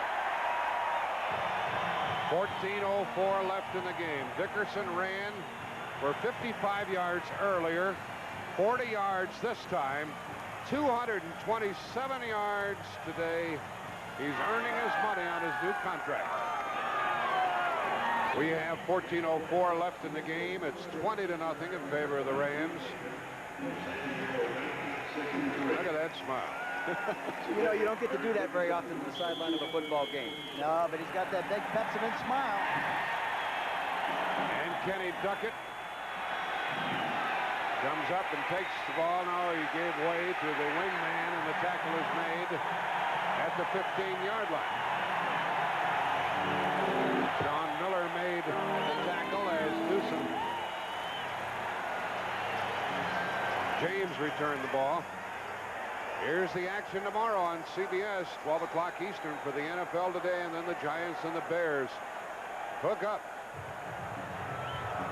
And the Goodyear blimp takes the pictures from up above. The Columbia, piloted by Tom Mattis. The blimp is based in Carson, California. 61st consecutive year, the Goodyear blimps have flown over major sporting events. Danny White has a long row to hoe. No flags. And the ball batted down, and Tony Hill fell down. Hill is coming off of a pulled hamstring, and he hasn't been in the midst of this game at all, Hank. No, it's surprising, but I think the most surprising thing of all is you watch this game unfold like it has. You know, Dallas doesn't seem to have any rhythm, any continuity, any consistency at all. Does it, Dick? It looks like it's kind of a grab bag thing. You don't know what they're trying to get done. You know, that's the feeling you have sitting up here. Do you feel that way about it at all? They just had a hard time putting it together, but I think maybe we have to credit the Ram defense, you know. I think there's no question. Yeah, the Rams are playing a fantastic game defensively, but still, Dallas should be doing better than they're doing offensively. And they're the hard-working professional, Doug Cosby. He caught the ball out across the 25. They mark it down, and it's apparently inches short of a first down with Carl Eckern making the tackle. Doug Cosby, coming into this game, this year had set a new tight end receiving record, Hank. 4 tight ends in Dallas history. That's a pretty darn good season with 64 receptions. And 6 touchdowns. There's Bigfoot. Dennis Harrison played for me at Philadelphia. His wife is pregnant. Their 6th child on the way. Number 6. Good for them. Cheaper by the dozen, huh? Or the half dozen. Well, they did get a first down out to the 26. And a good pass completion. They call it at the 40-yard line to Tony Hill. Yes, it's a catch to the 40. Tackled by Green. You know, Hank, even with the score, as it is 20-0, that play action, because of the presence of Dorsett, still is effective. It shouldn't be nearly as effective, but it still is because, as you say, Dorsett.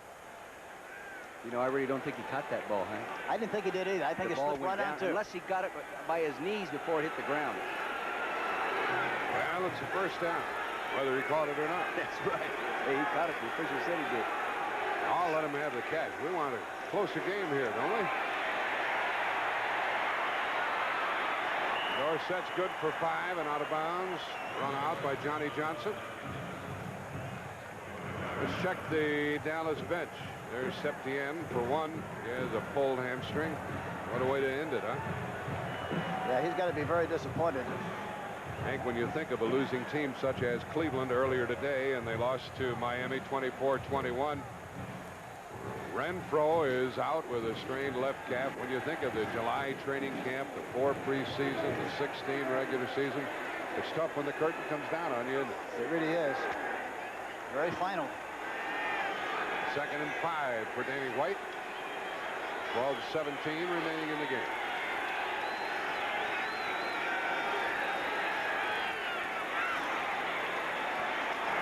Pass is good for a first down to Hill. He knew where he had to go past midfield. Tackle by Cromwell.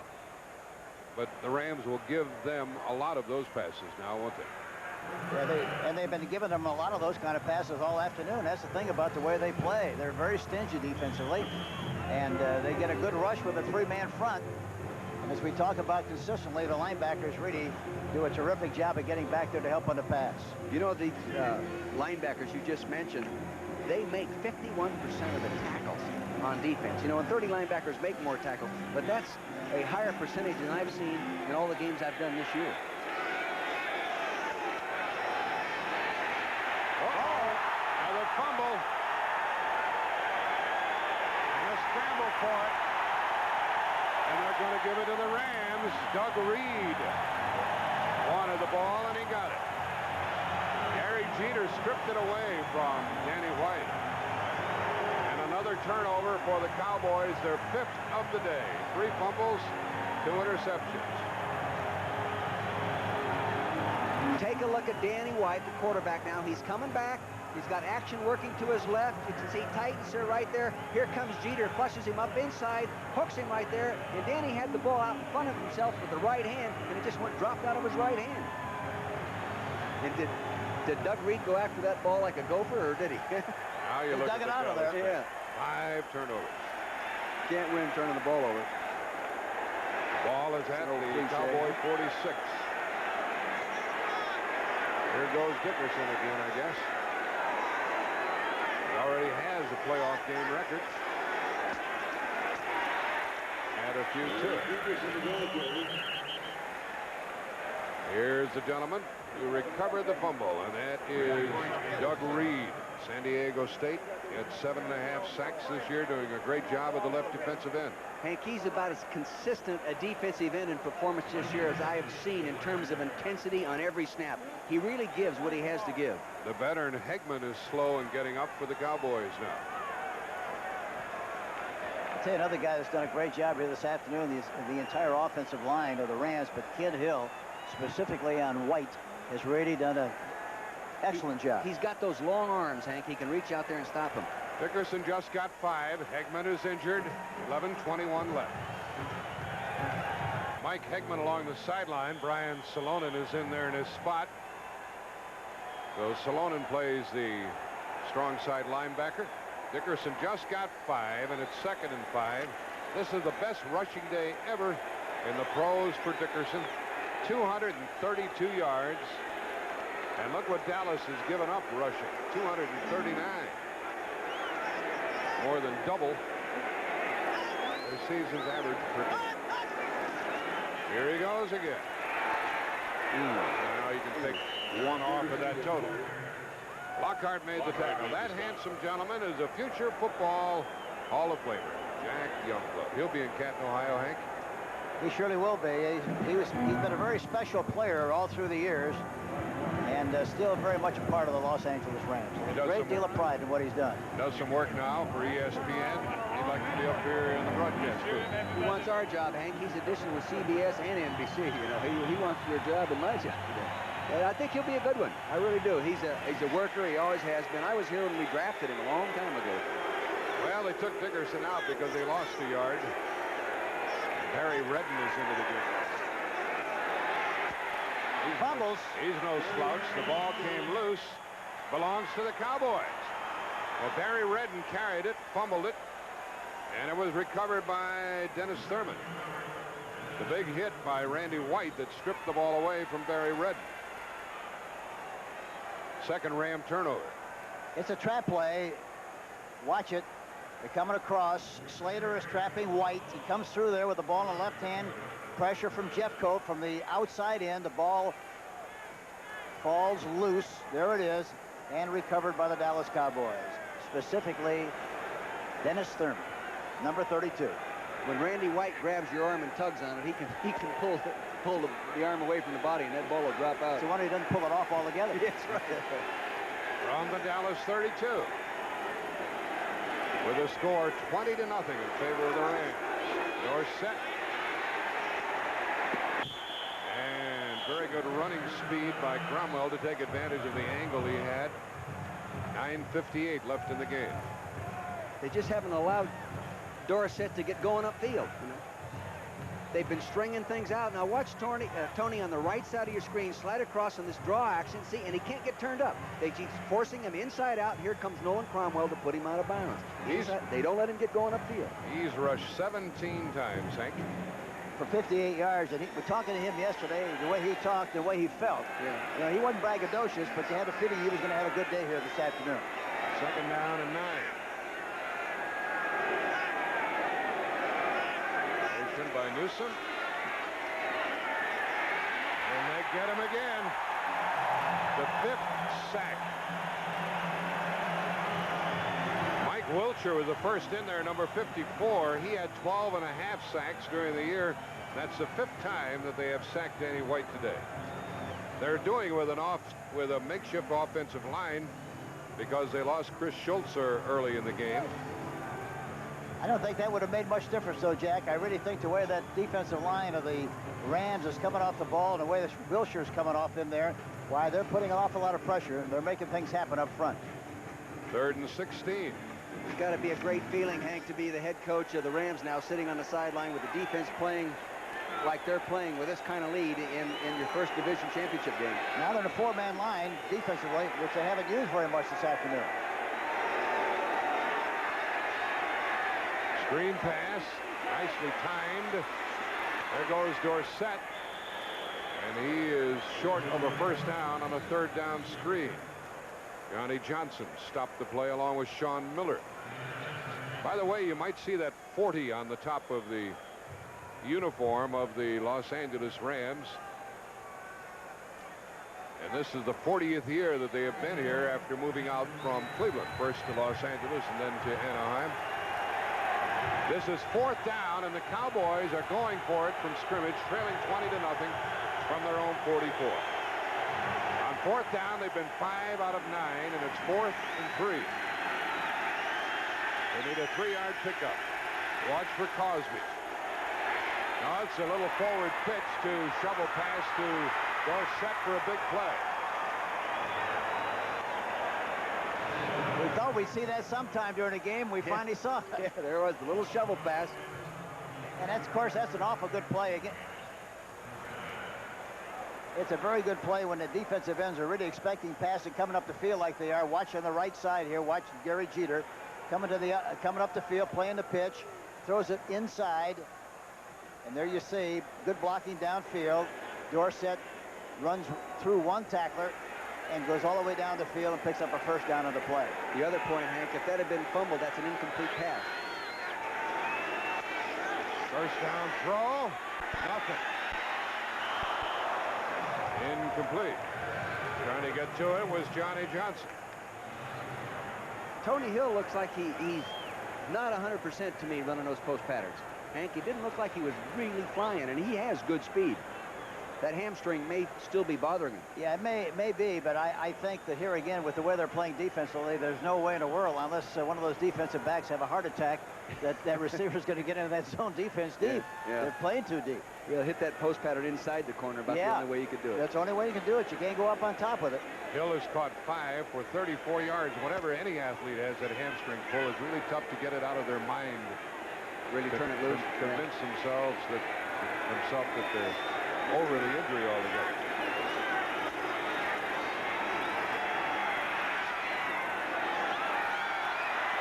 Tried to get it to Hill, and Johnson walked in front of it and could have picked it off, but didn't. There again, you see 3 defensive backs on 1 receiver.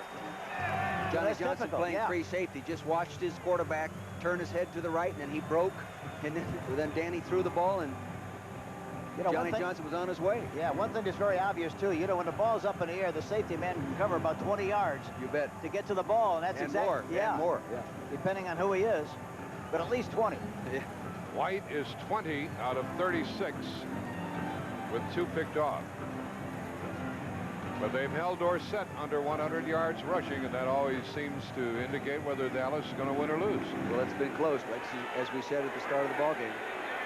41-3 with him over 100. So.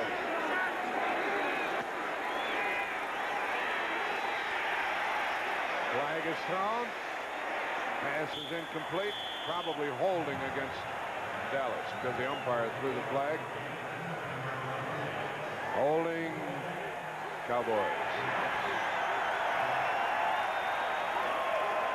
When it rains, it pours. Talking to Gary Jeter before the game, he talked about rushing the passer and having a good day and that kind of thing. He said, one of the other things I've done, I've lost about 5 pounds. 75, offense, still 3rd down. Because I want to be quicker and faster going into the playoffs. And evidently it's been very effective because he's done a terrific job here this afternoon. The Rams have really played well, but over the years, this isn't the Dallas team that I have seen in the past. Really, Hank, they just haven't seemed to have the zip and the tenaciousness that they normally play with. Well, they didn't. No, that's true. But I think Tom Landry said it yesterday. We asked about how he compared this team with the other ones. He says there's not much of a comparison. The other teams were much, much better. Yeah. Talking about his old Dallas. Yeah, 78, 79, 80 that's right. teams. Yeah. But, this one doesn't compare with those, and it's very obvious the kind of a season they've had. That's the 5th penalty against the Cowboys. Here's the middle screen again. It worked before. It works again, but not enough for a first down. It's 4th down. Nolan Cromwell tackled along with Johnny Johnson. They just can't get the ball to the wide receivers. Renfro is out. That makes a big difference. Well, the other thing Tom said, when talking to him yesterday, he said really the big difference in the other teams is the fact that if they lost somebody, it didn't make much difference who they brought in. They could still maintain a high level of efficiency. They don't have that now. You don't have to tell me. All they did was beat us. You know a lot about that. Of course, you beat him some too. You beat him some too, Dick. Not often enough. Here's another 4th down play. 4th and 7. This crowd is into it now. 6:50 left in the game.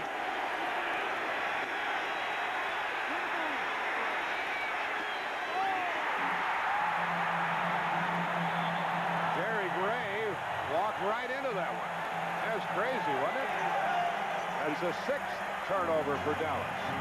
Tried to get it in behind Jerry Gray, and it's rolling like that. He just threw the ball a little too low.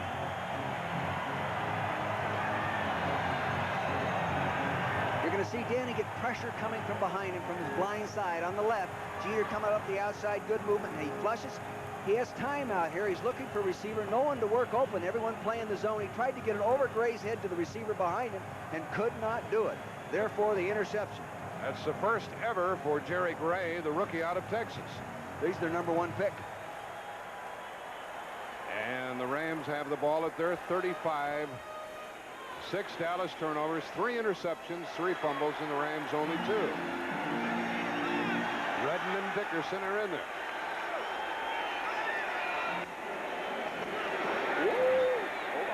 Dickerson adds to his record-breaking total, and Hegman is back in there. Happy to see that.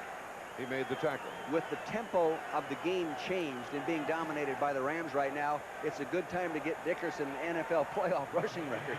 Here's what the 2 stars have done today. Dorsett, 58 yards. Eric Dickerson, 237 yards. A 40-yard touchdown run, a 55-yard touchdown run for Dickerson. 2nd and 4.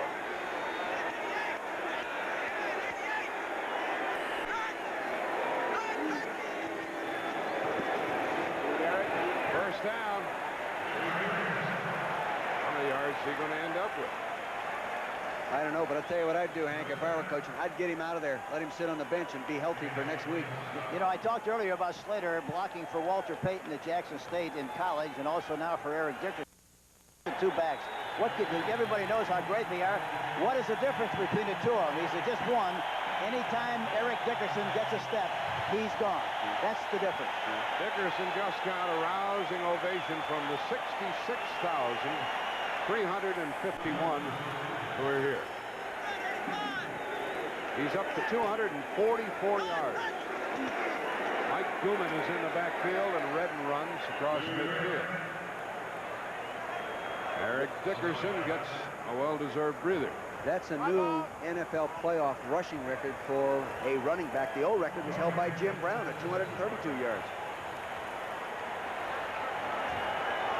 They're calling him Jack Benny now. They call Eric Dickerson Jack Benny because of a party situation. He rented a limo, and the limo showed up. It was about 15 years old and wouldn't run, so the guy said he was too cheap to rent a first-class one. They kid him about having fish hooks in his pocket. Yeah. 2nd and 6. Gooman will be the lead back. Redden fumbled once earlier. He's usually very sure-handed and a good runner for the 45. 3rd and 2 coming up with 4:25 left in the game. Lockhart made the tackle. There's John Robinson. Now his team apparently will take on the winner of the Giant-Bear game, which will take place tomorrow, the game that you'll see here on CBS. He's been in the playoffs every year as the head coach of the Rams. The game can't end soon enough for these people.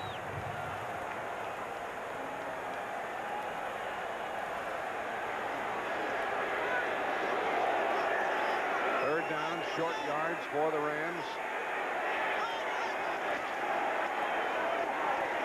No first down on that trip. Jim Jeffcoat tackling Redden. Season's over, folks, for these Cowboys.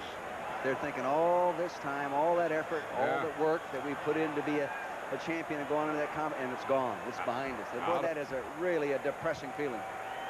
You know, you got to have a lot of respect for this man, Johnny Robinson. You know, he's got a lot of heat, a lot of criticism about the conservative offense and that, but he's been strong enough to exercise a philosophy. He believes very strongly in this, and as Al Davis has said many times, just win, baby. That's what he does. He just wins, and you have to give him a lot of credit for not deviating from what he believes in. He just comes off the bus, plays the kind of football he thinks he has to play to win, and that's what they do. They win. 6 punts for Hatcher now after he touches this one off. And he is kicking to Gordon Banks. He's new, and a penalty is taken. Still 4th down. Delay a game. These 2 new kick return men have hurt the Cowboys today. Robert Levette was returning the kickoffs very well, but he came up with a knee injury. Banks had a fumble earlier on a punt return. You know, Dick, it's amazing how good you can feel about being in the playoffs, and then how badly you can feel when it's over. When it's over. Oh, boy, is that an agonizing feeling? There are very few people in occupations that can identify with the pain of losing. You talk about a stock market attitude up and down, going from one day to the next. Yeah. This is it. Almost blocked. And a fair catch called for by Banks at about the 23-yard line. 2:35 left. Here comes Dorsett back in to see what he can do.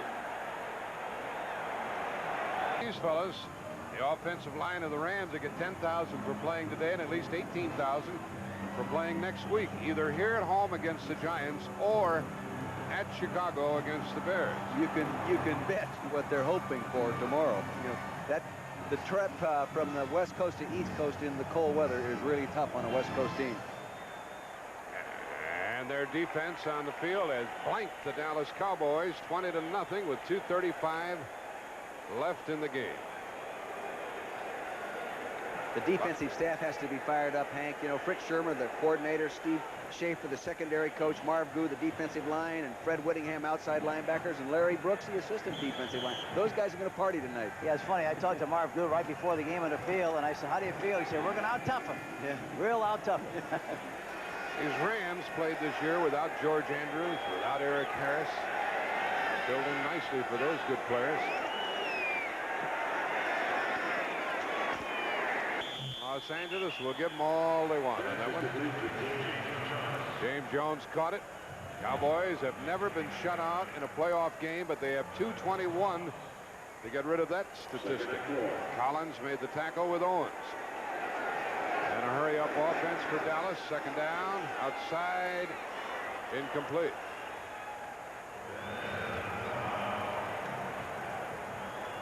Carl Poe was the intended receiver, and Cromwell was over there with him. You know, I think, Jack, and there's something about the mentality of playing a team that you know is going to play a soft defense the whole game. You know, Dick? Yeah. You know, you feel going into the game, you got to travel slow all afternoon, and it's a kind of a tough feeling to think that you can't get up on top and come up with big plays, and I think it hurts the attitude and the way you play. It's funny how that works, isn't it? Something hurt them today. Something hurt their offense. They just weren't efficient or consistent. Third down and 4.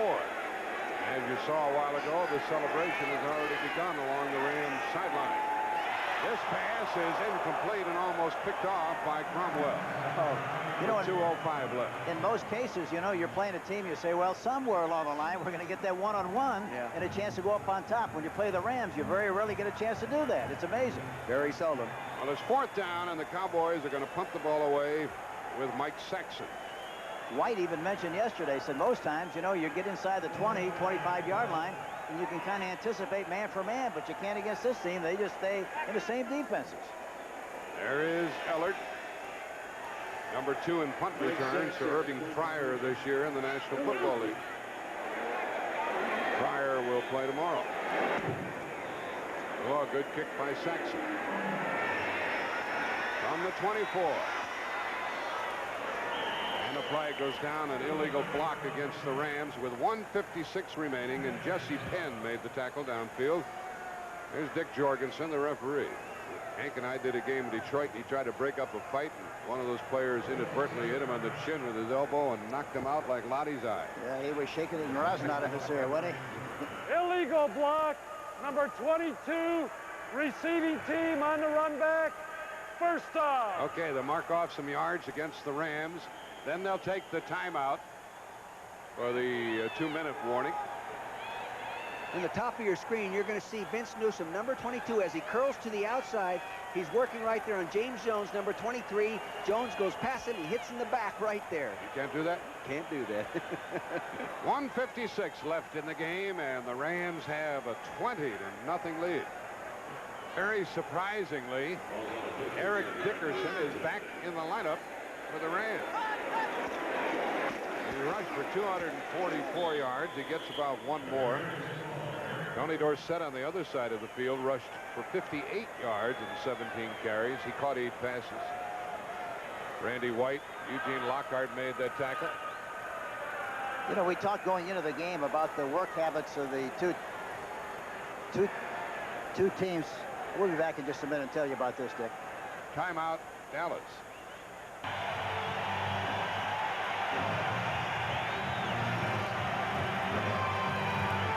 .248 yards. A new NFL playoff record. 2 long touchdown runs. 40 yards, 55 yards, 34 carries.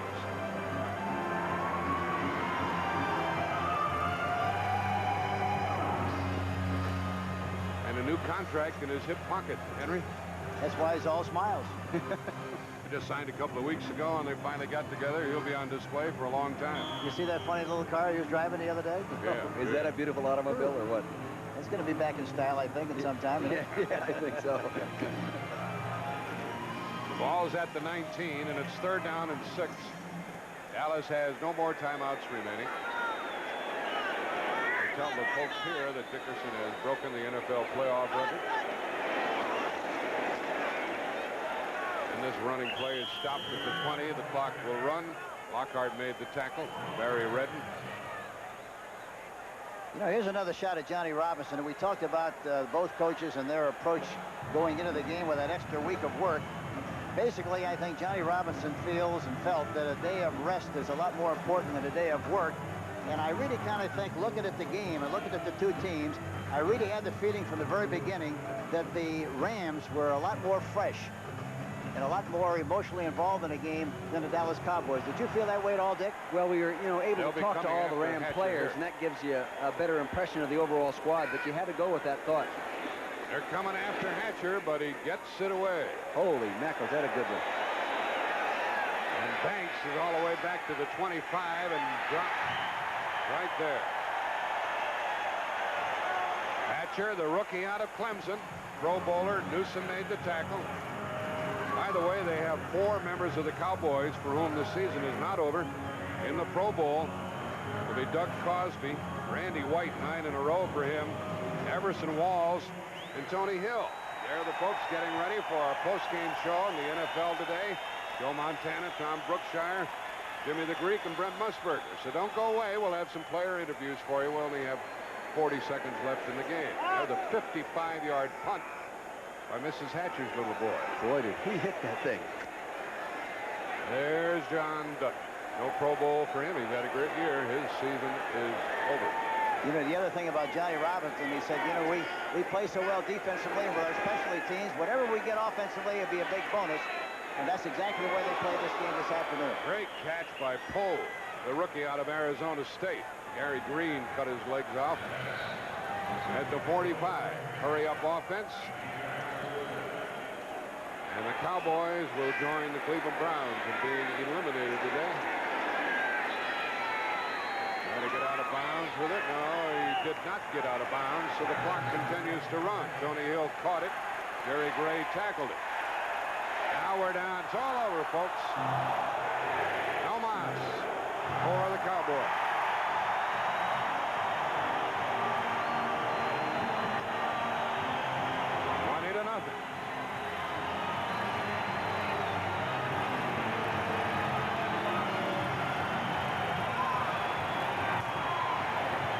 Go down to Herb Cross and Eric Dickerson.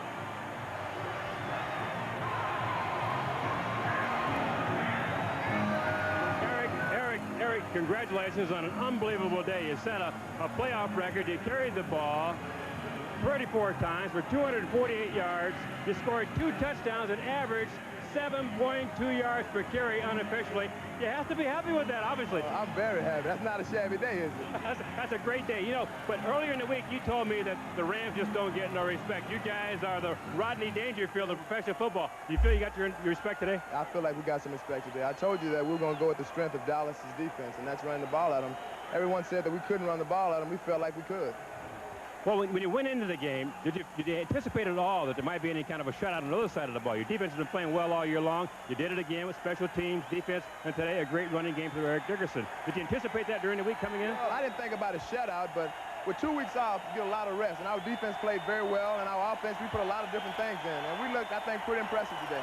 You look very impressive. Congratulations, big guy. Thanks, All right, Irvin, congratulations.